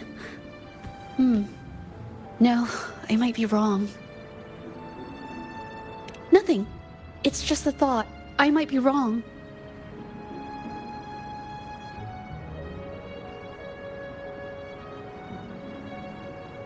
Then... I'll share it with you.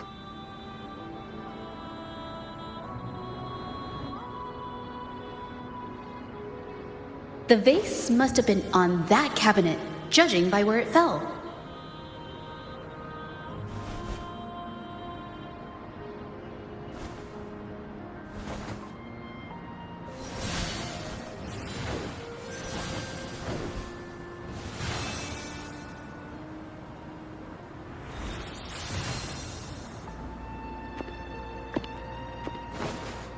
Looks like the cabinet used to be over there, but something bumped into it, and that's why the vase got knocked over.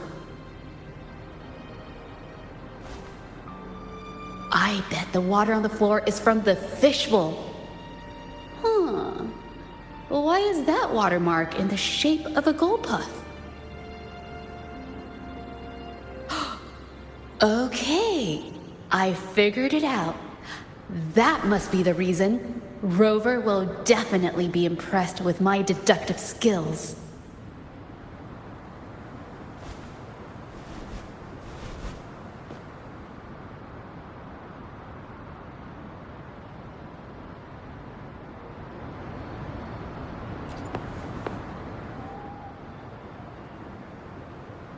A gold puff jumped out of the fishbowl, knocking over the vase and causing it to shatter on the floor.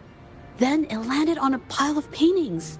Realizing it was in trouble and afraid of getting scolded, it slipped out of the window.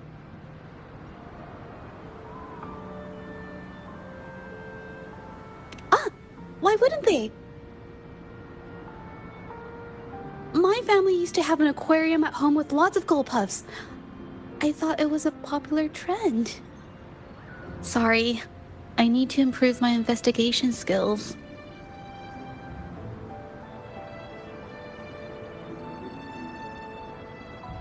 Is that so? I'll practice more often. Oh yes, these are phantasms I can create with my brush.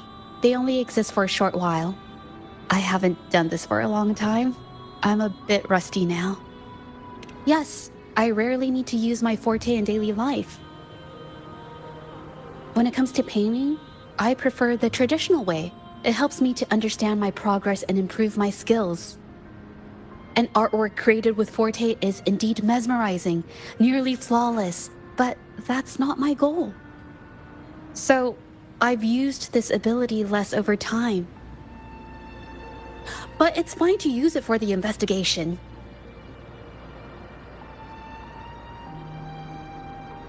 Yes, it could be related to my forte.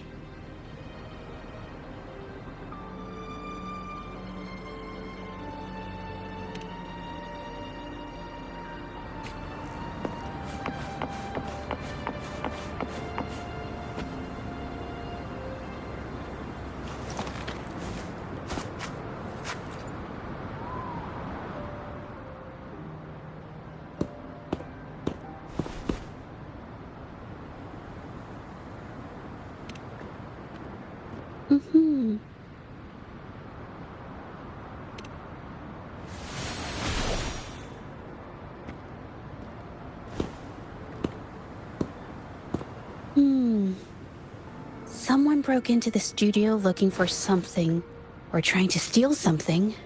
Probably something tied to Ming Yang's paintings.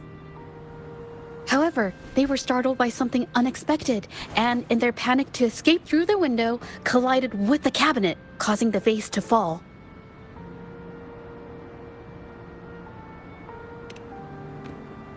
This might be related to the Shangyuan art exchange and Ming Yang's breakdown. Let's follow these tracks and see where they lead.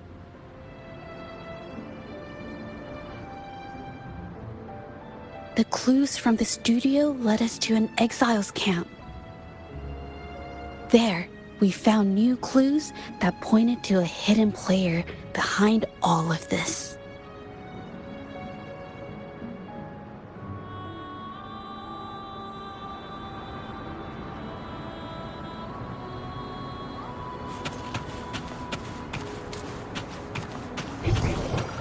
Seems like a new discovery.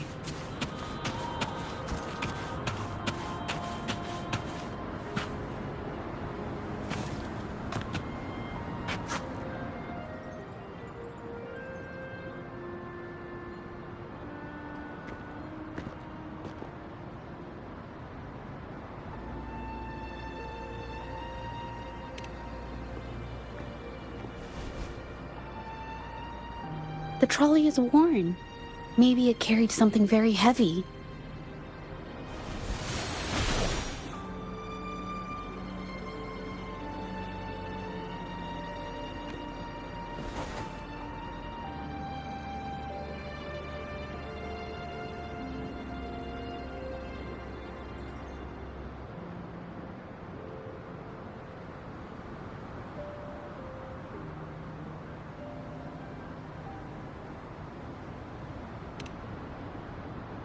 Could it be they transported ore, made pigments from them, and then moved the pigments elsewhere?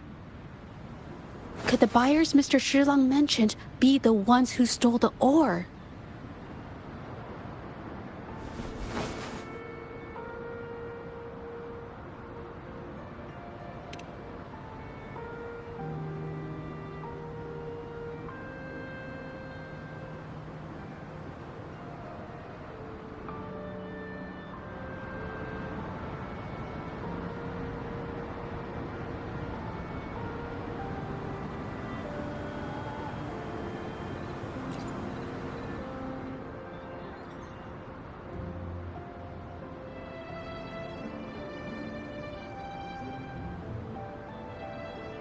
scarlet thorn, indigoite, and other ore. These match the raw materials for pigments listed on Mr. Shilong's transaction record. I took a look and noticed that these pigments were handcrafted from these specific ores. Standard pigments adhere well and last a long time, but these makeshift pigments smear with the slightest touch. I did mention this back in the studio, when my clothes got stained by Ming Yang's pigments. Did she buy these low-quality pigments from the exiles? But why did these people break into her studio?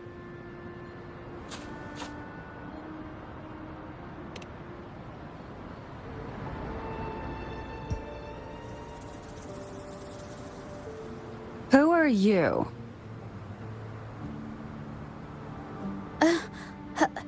Hello. We are... If it's her paintings you're after, why are you here? She wasn't in her studio, so we thought we could ask around. I see. Just wait for her here. When she leaves, it usually doesn't take long for her to return.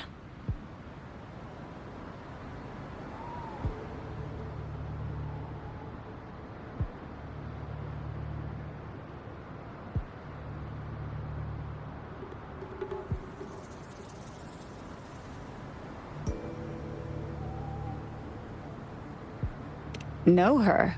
We go way back. She's okay in our books, though she hasn't had the easiest run either. She helped us out a while back. Guess you could call us friends. She even gifted us a painting. It's somewhere around here. Oh, here it is. We're no fancy connoisseurs, but even we can tell that girl can paint.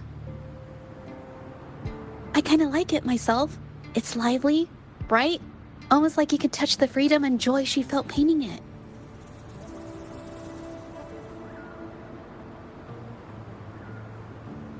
Can't recall anything noteworthy. My guess? She's dabbling in some new secretive art piece. I spotted her taking risky stabs at painting out in the wild. Well, now that you mention it, I do remember her talking about making art you could step into, or whatever. But her little art excursion stirred up some unstable frequencies. We warned her, but did she listen? Nope. That's right, I saw her paintings myself. Tried to steer her clear, and what do I get? A lecture.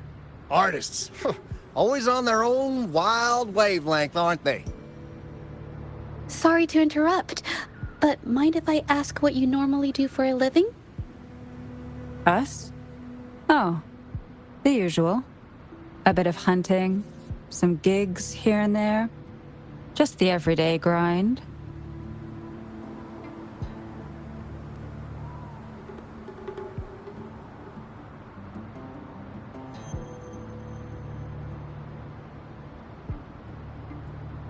No, not many jobs around. Just enough to scrape by.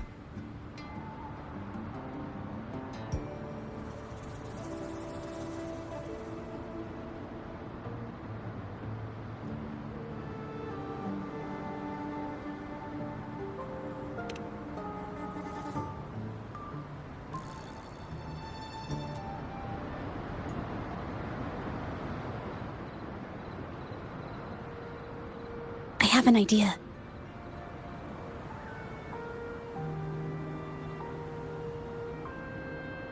Yes, I think neither these exiles nor Minion has told the truth. I noticed some of the exiles' hands were blackened. The thought suddenly hit me. What if it's from constant exposure to ink? If so, they must be making a lot of pigments and ink sticks. The painting they showed us and the artworks in the studio, they all match what Ming Yang described in her diary. Her diary shows us she had major mood swings, which really affected her art. All these strange things started happening after the Shenyun Art Exchange got involved.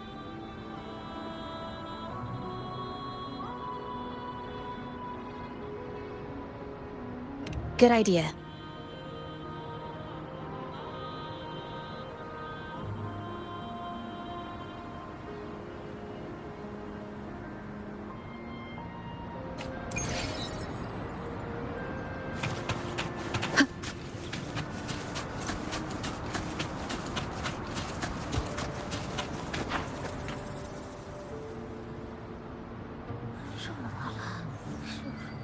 I hear people talking.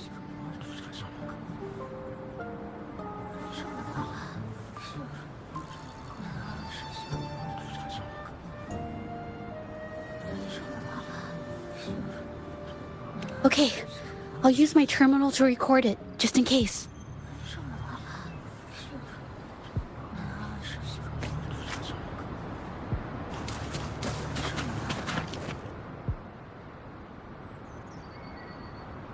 Oh, Mr. Beitzer stopped by again, grumbling about the delay in getting Ming Yan's paintings to the Shanyuan Art Exchange.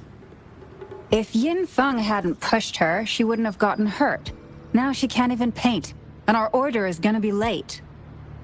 Hey, watch yourself. I just did what I always do. She's been rebellious and a bit too smart for her own good lately. I just wanted her to keep her head down and work. Who knew she'd crack and cause that mess? Luckily, I slipped away, and the patrollers didn't suspect me. It's no big deal. I pinned it all on Ming Yan, so we're in the clear. Someone was here earlier asking about her case. No patrollers, but do you think they could find out what we did? Doubtful. They might notice we're making pigments here, but that's it. It doesn't matter if they find out. We pose as exiles. And what doesn't an exile do? But we should be careful.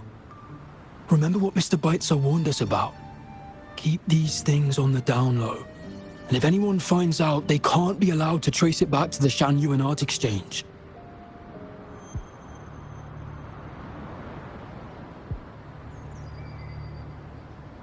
So the Shanyuan Art Exchange has been involved in Ming Yan's case right from the start. No wonder they got all shifty when we brought up Ming Yang earlier.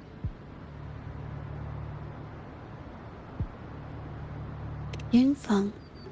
Yes! It was his signature on Mr. Shilan's transaction record.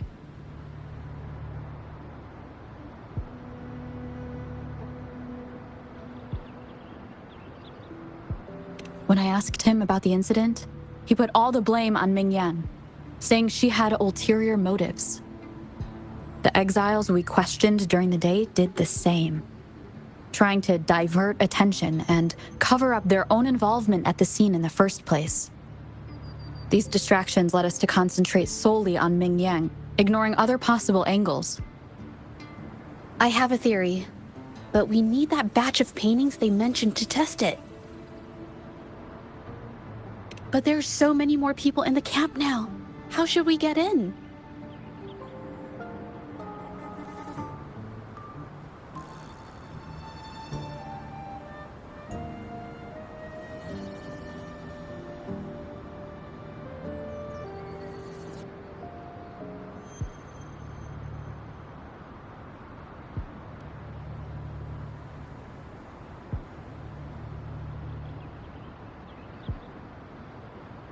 They might hide all the evidence if we barge in like that.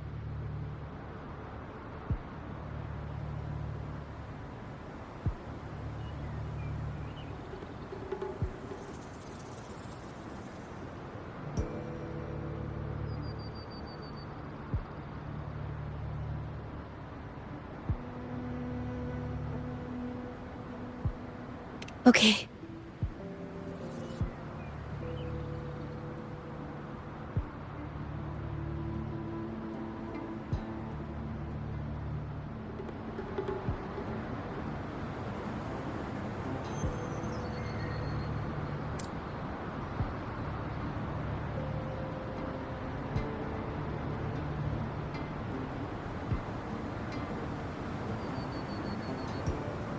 This should do the trick. Now, let's see what information we can find inside the camp.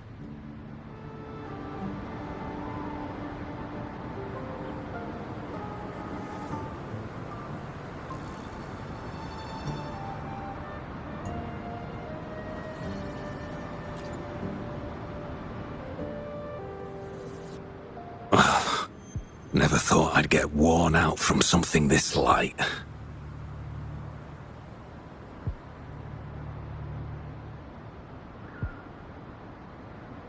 Wow. Thanks. I'll go take a breather then. Right, the rest of the supplies are in the northern warehouse.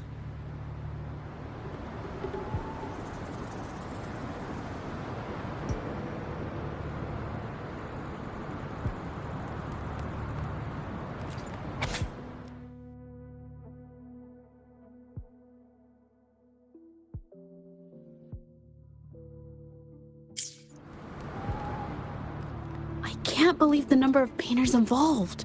They know where they all live too. These addresses are not too far from each other. So the art exchange must be managing its network by districts. This camp is likely the hub for this district, handling transportation and supplies. Judging from the list, it looks like they're still searching for artists to create forgeries.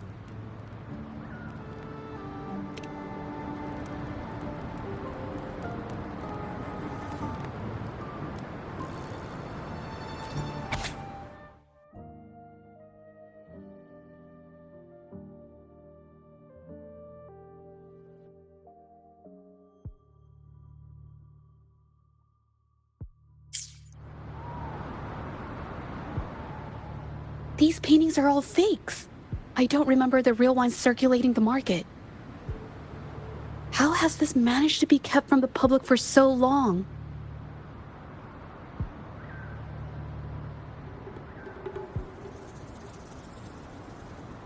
If they go through the ports, it'll be harder for anyone to ever notice. Not to mention the threats from the Shanyan Art Exchange. We should look for more clues.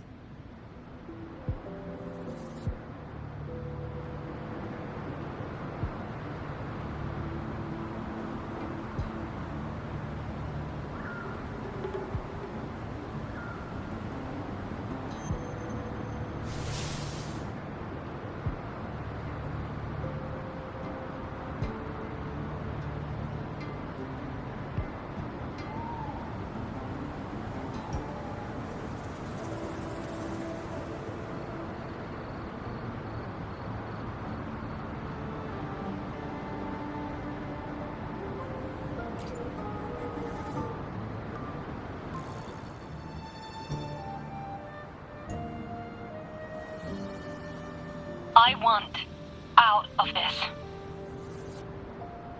Impossible. We've never had anyone quit from a deal. Besides, you've already taken the money. You can have the money back. Every penny of it. I just want out, please. I won't make it difficult for you. You think we'll let you go just like that after seeing our entire operation? You know what? Could work something out, but it'll come at a small fee. Gotta have insurance.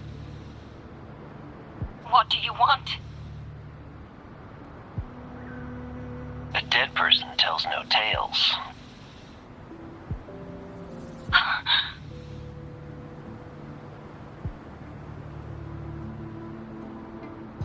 That's everything from our talk yesterday, boss. She's still holding her cards close. Keep an eye on her for now. If she tries anything, take her out. Understood.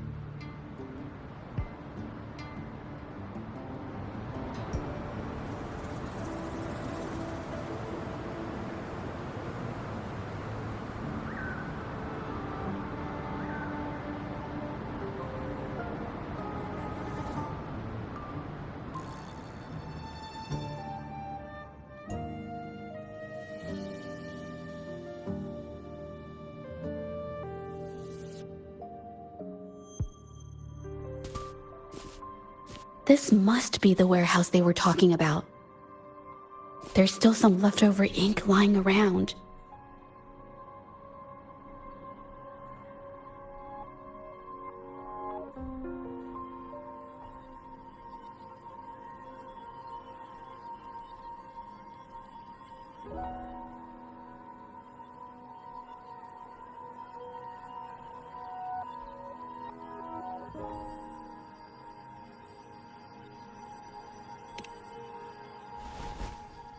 They're all from the list. This batch is all Serenity of Shehua Village. Ming Yang's work.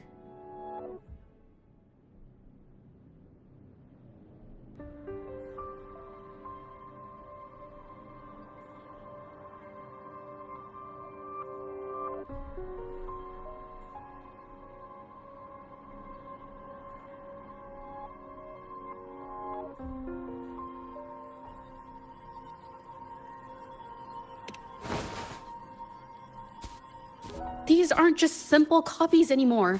It's obvious now. She was working with them to create forgeries for her own gain. In the end, this is the path she chose.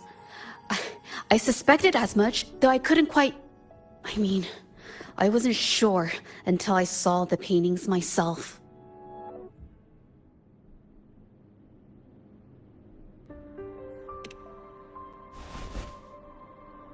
Wait, this painting. It's the Serenity of Shehua Village original, not a copy. Shouldn't it be at the studio?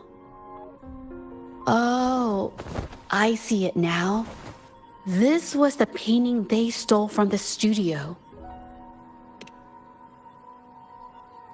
These copies, they're almost identical to the original, but there are some details, subtle ones, that reflect the artist's quirks, not just their technique.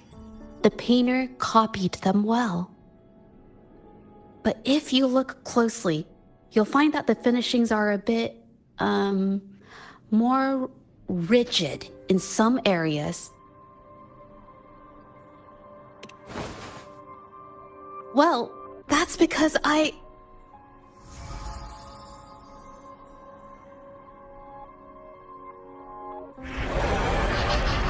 Look out!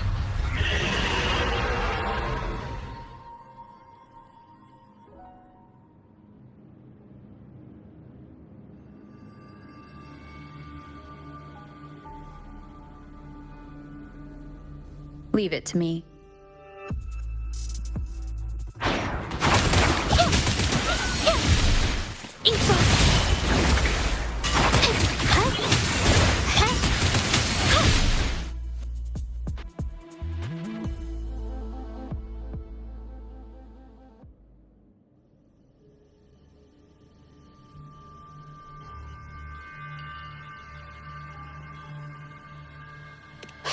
No. I'm just catching my breath. But where did these tacit discords come from? Her emotions cause the painting's frequencies to fluctuate, attracting the monsters. But she's not even here.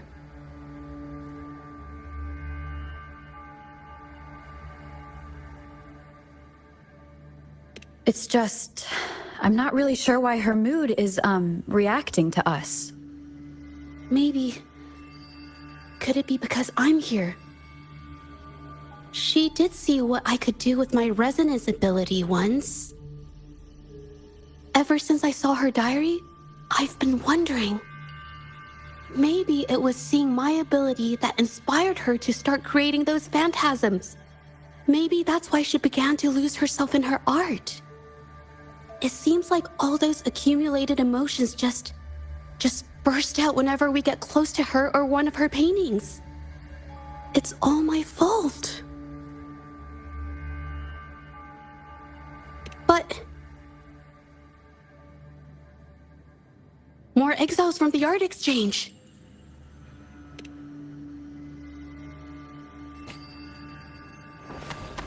Watch out! A new technique.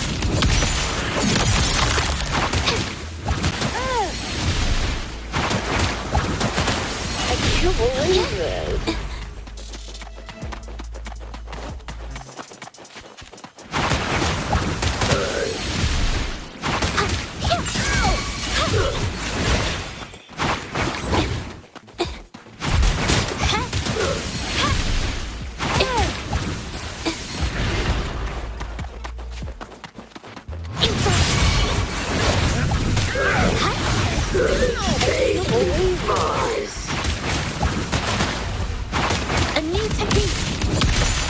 Useless idiots!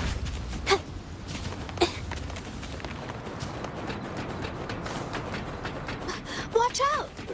Did you really think we'd let you just walk away after you destroyed our warehouses and interfered with our business? Business. Why is everyone... Who exactly are you people? You don't look like you're patrollers. What do you want? If it's the paintings you're after, take as many as you want. We can always make new ones. Forcing people to make copies like a factory line? It's disrespecting the creator's dignity.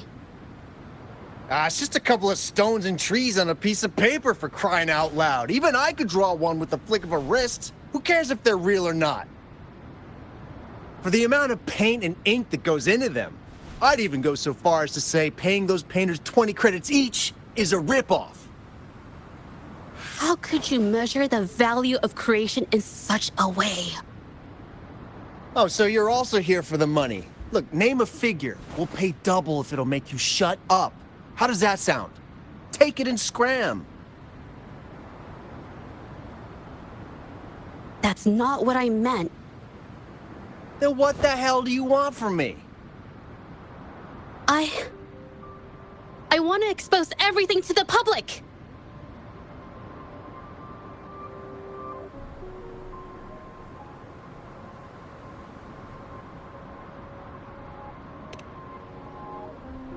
Aside from reporting you to the patrollers, I want to let the public know about all the forgery and smuggling you've been doing. The way you coerce the painters and put their lives at risk for profit? I'll expose it all.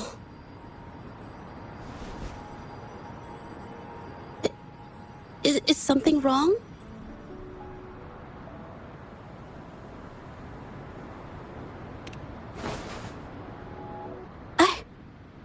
I can't remain silent about this any longer. This is the only way more people can learn about the truth. You better think this through. The Shanyuan Art Exchange is not a group you want to cross. I never painted for the Art Exchange's approval. If no one else dares to speak up, then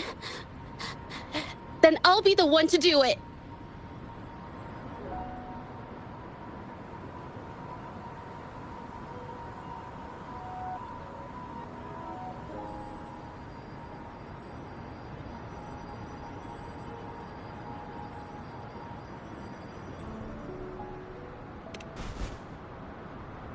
First, we keep these guys on close watch. Then, we need to catch them off guard. And the best way to do that is...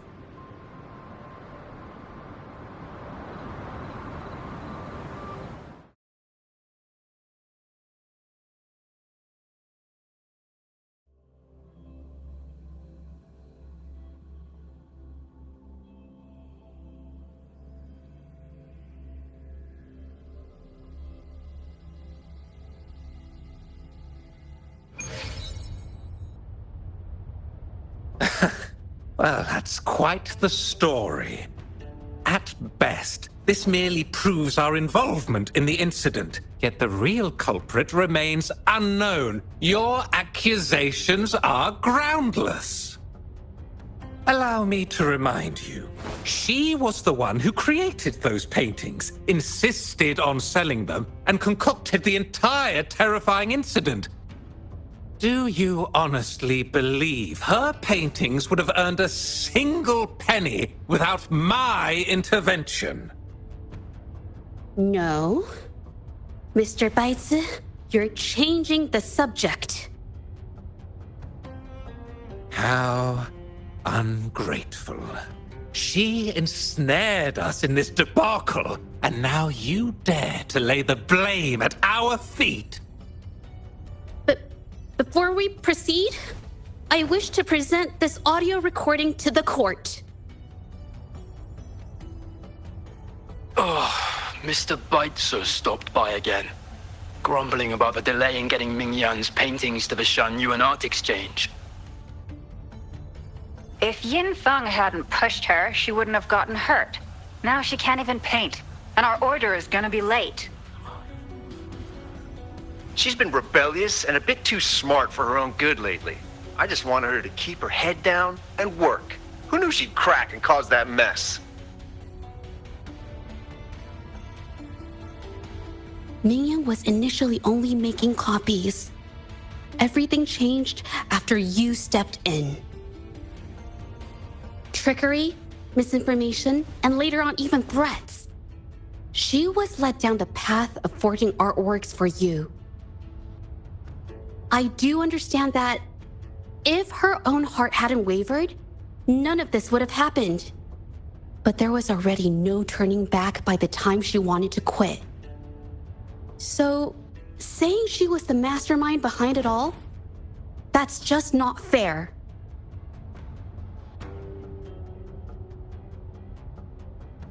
Even so, how is forgery a valid accusation? Nothing like that was mentioned in your recording, now was it? This evidence clearly shows that these paintings are no ordinary copies, but your way of making a profit. There's no such thing as real or fake paintings. You're not fooling anyone. For it to be forgery, there has to be another original artist. These paintings are all the work of Mingyan. Even if she made dozens of identical copies, it wouldn't be considered forgery. Mr. Baitsu, do you recognize this painting?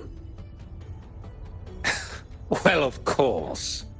It's Serenity of Shehua Village, the work of the arcane artist. Then can you tell the difference between this one and the others? Of course.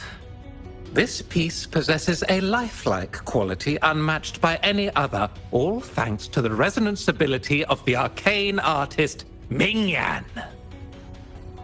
However, judging from these paintings, it seems Mingyang's ability never stabilized successfully.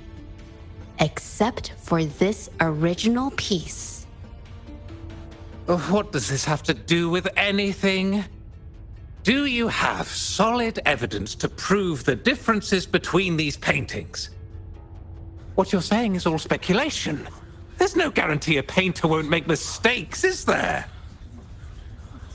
Artists seeking perfection always choose the highest quality pigments for their most important pieces.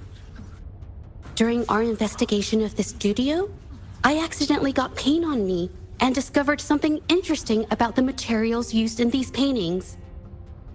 The original paintings had pigments that were purer and brighter, able to blend more naturally and retain color for longer. In contrast, the forgeries used pigments made from mineral scraps. These don't hold up the same, smudging at the slightest touch. We can distinguish the real paintings from the fakes simply by analyzing the ink used.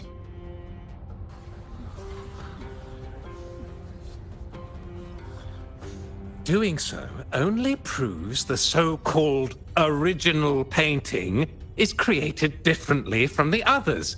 Are you implying that Mingyan is only allowed to use a single kind of pigment throughout her work? How is this supposed to prove that we are behind the forgeries?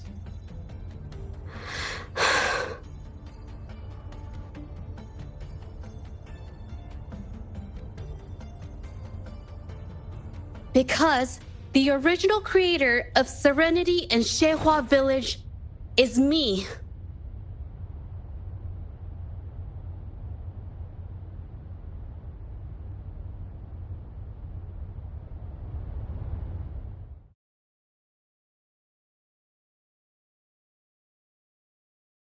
When I was a child, painting was the only way I could express myself freely.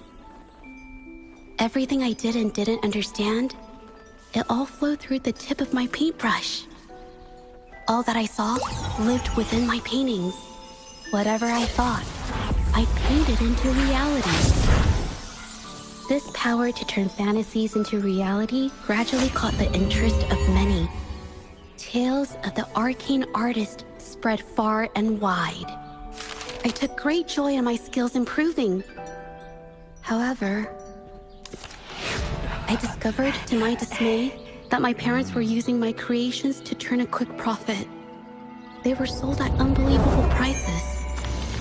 Some sought beauty in enchanted worlds, using the paintings as a distraction from reality. Others resorted to hellish nightmares to inflict torment upon those they desire.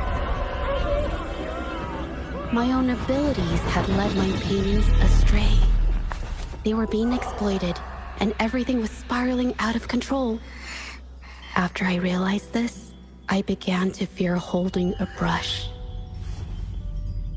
I tried to paint without relying on my abilities, but my parents scolded me for it. They called anything painted without using my abilities worthless. After the family business fell apart, my parents vanished without a trace. They may have left behind a considerable mess, but freedom has also been returned to my brush. Xiehua Village was my first stop upon arriving in Jinzhou alone. Waters and mountains rest by the pain. Valleys and peaks in the dream remain. Colors of vanity washed away. The painted world fades, forgotten today. A poem I wrote, inscribed on serenity in Xiehua Village. I know it's not that well written, but it's proof of my decision to stop everything I was doing. And that painting, well, it became the arcane artist's final piece of art. Ever since that day, paintings with special abilities gradually faded from everyone's minds. And I never used my abilities to paint again.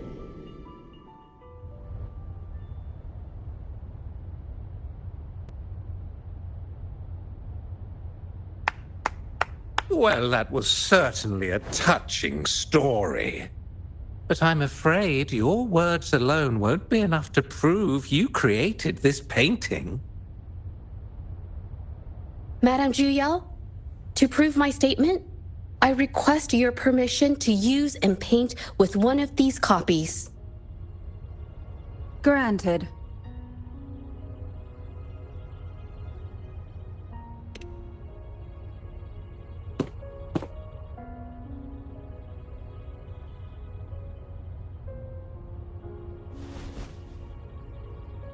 Yes, Ming Yang's experience has made me realize something.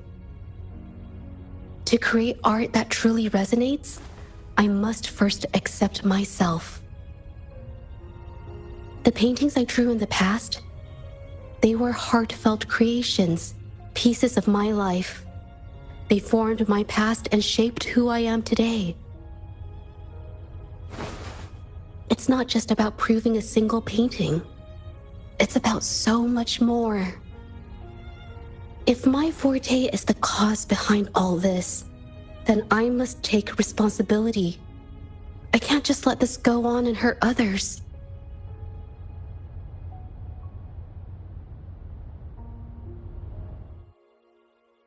I mean, it's okay.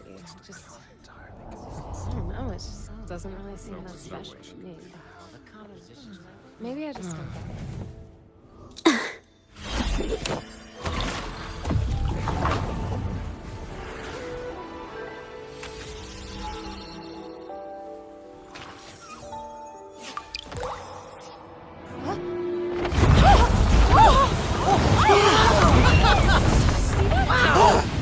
So the rumors are These true. paintings are really coming to life.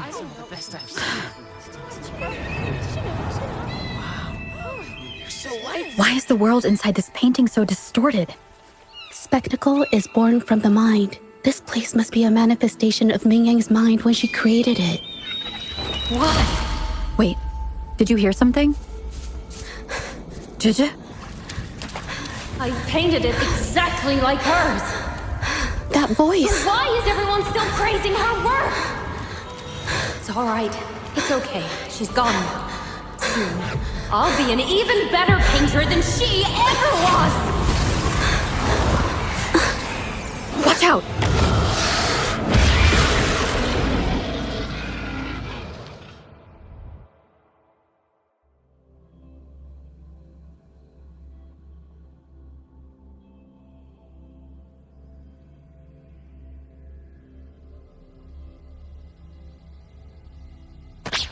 You! It's you!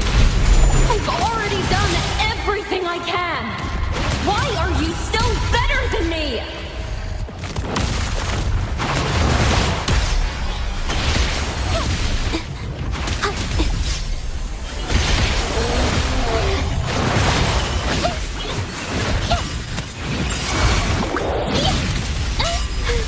I'm so tired.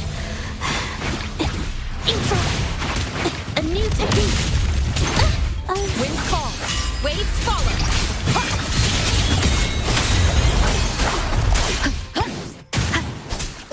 Annihilation.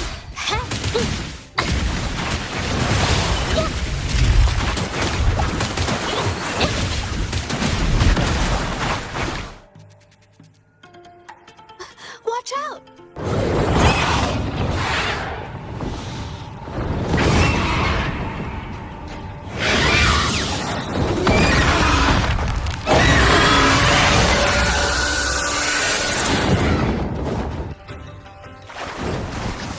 A new technique. Capture the spark. You were just lucky. If it weren't for your parents holding your hand, you'd never have what should be rightfully mine!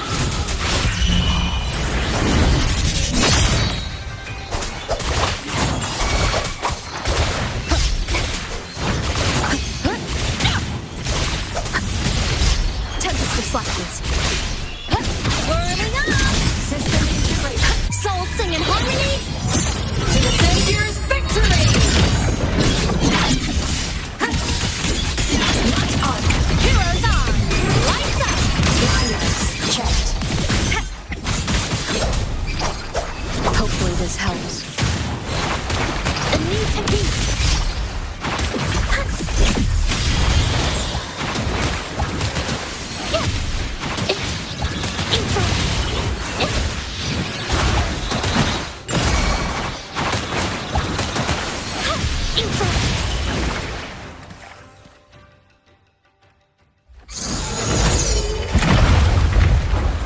Still, I couldn't do it. Why? I perfected everything. It's all because of your abilities. My abilities have nothing to do with it. You created masterpieces I wish came from me. Bold, free. I know our paintings have their differences, but the heart and soul we put into them are the same.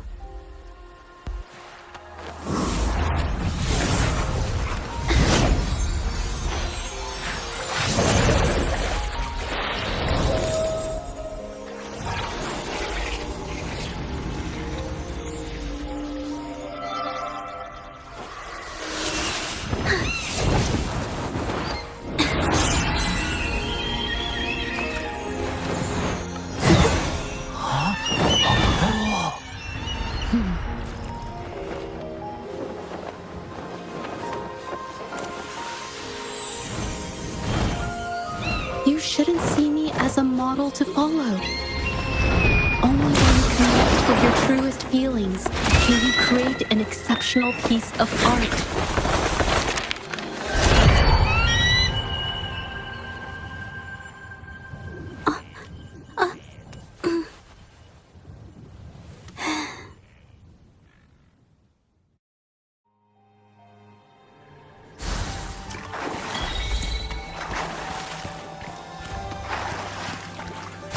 This looks valuable.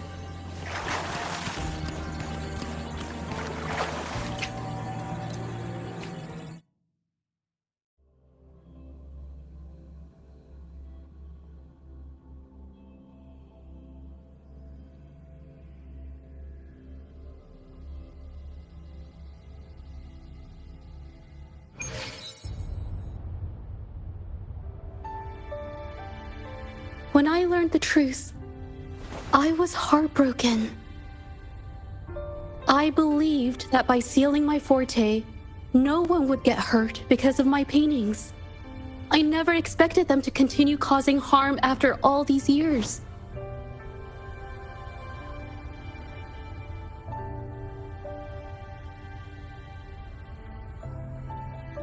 But Rover's words made me realize something. It was never about the paintings themselves, but rather those who sought to use them to hurt others. Mr. Baitsu, you run a highly esteemed calligraphy and painting institution, yet you've suppressed the creative spirit and violated these artists' dignity, all for the sake of wealth. Everything they cherished has now become a tool for profit. The works they held dear are just tools for your gain, insulting to both the original artists and their imitators.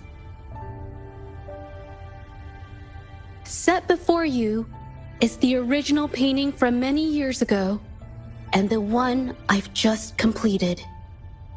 Now, everything has been brought to light.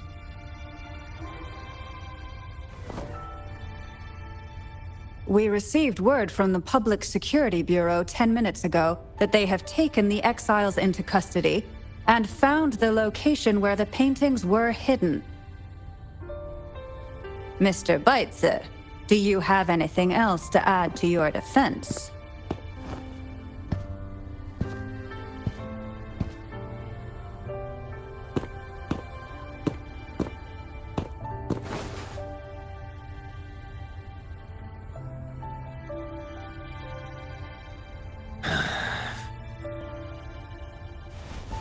Very well.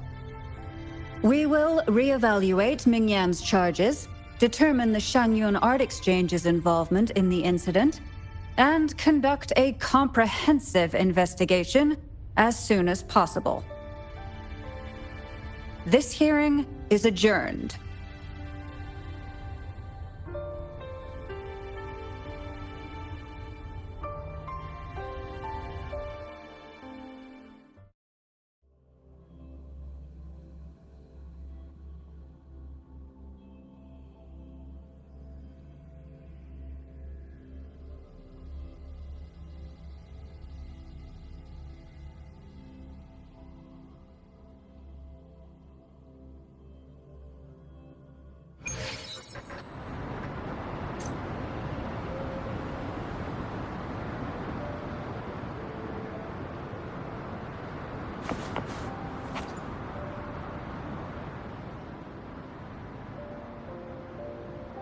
It's finally over. I didn't miss anything important, did I?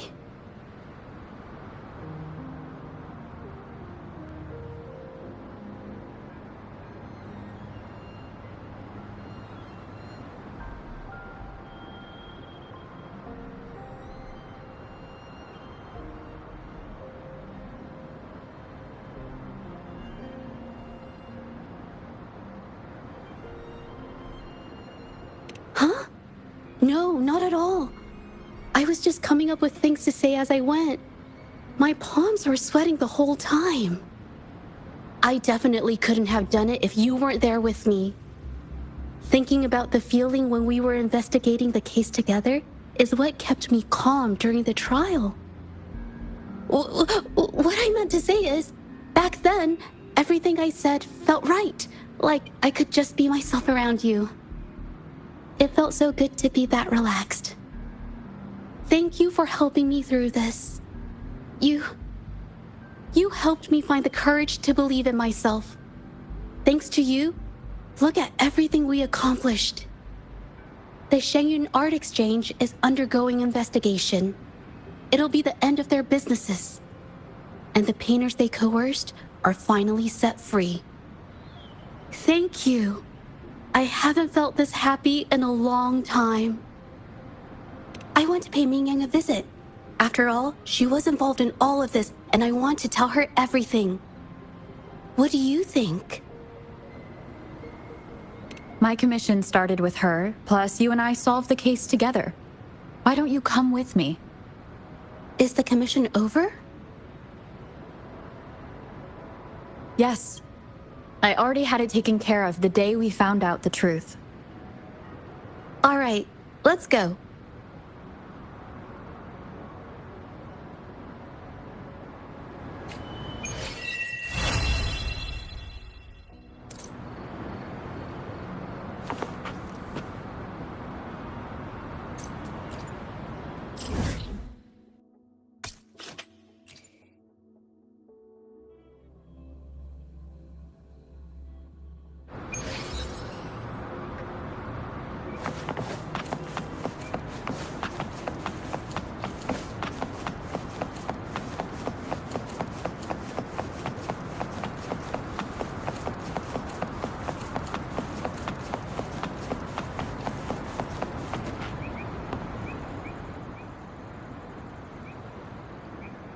Judja?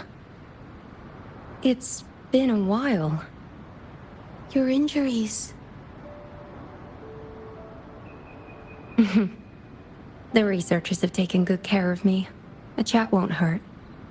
And you must be the rover. I heard about everything you did. Thank you for freeing me from those nightmares. You know what, Judja? You may seem soft and gentle on the outside, but if your boundaries are crossed, I think you can be tougher than anyone else. And I still owe you an apology.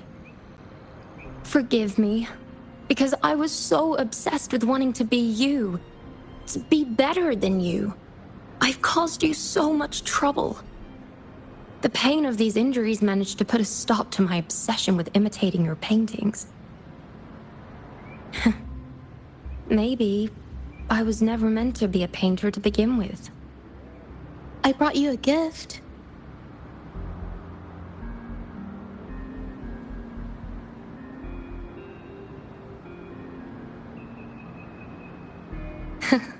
See? Only you can create a painting with such life. I still have a long way to go. This is your painting. It's the one you gave me when we first met.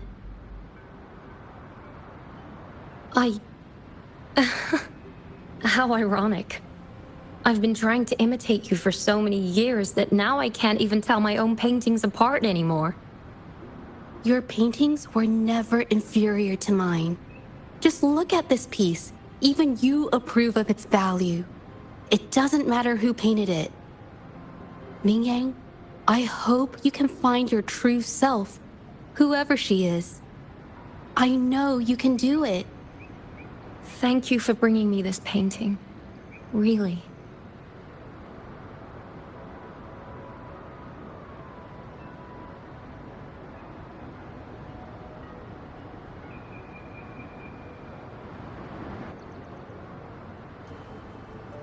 I think it's safe to say she'll give it some thought. During the few times we met, she was always passionate about discussing art with me. I think that fire inside her won't just fade away. Come to think of it, the deep discussions we had and the painting duels back then felt like true friendship. So, seeing her in so much pain, I just had to help. I don't want Mingyang to lose hope and have someone who loves painting so much just disappear. To be honest, I didn't just see this case through to correct mistakes or help the artists. Deep down, I didn't want to let you down. I wanted to tell you this back at the mine, but the words just didn't come out right.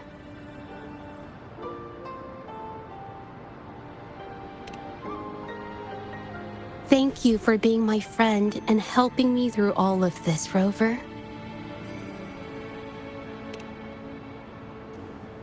While I have yet to uncover my past and who I am, every moment with you is a new and special memory. Thank you for your help, Judja. This experience has helped me understand you and the world a little better.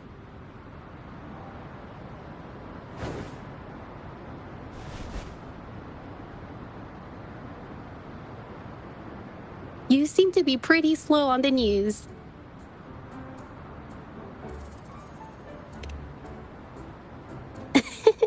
You've given me the courage to joke around.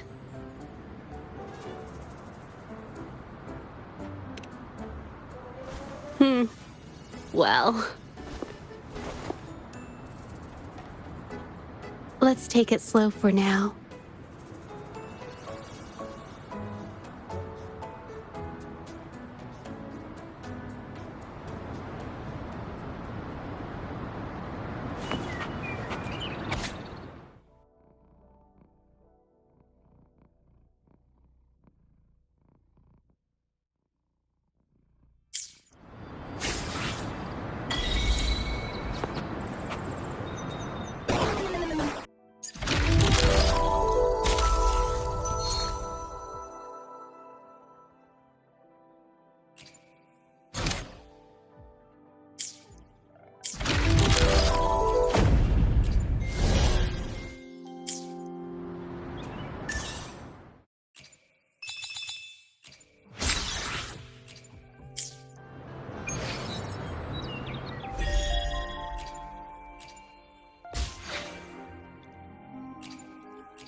Let me be there for everyone, as we head toward our shared future, leaving the past behind.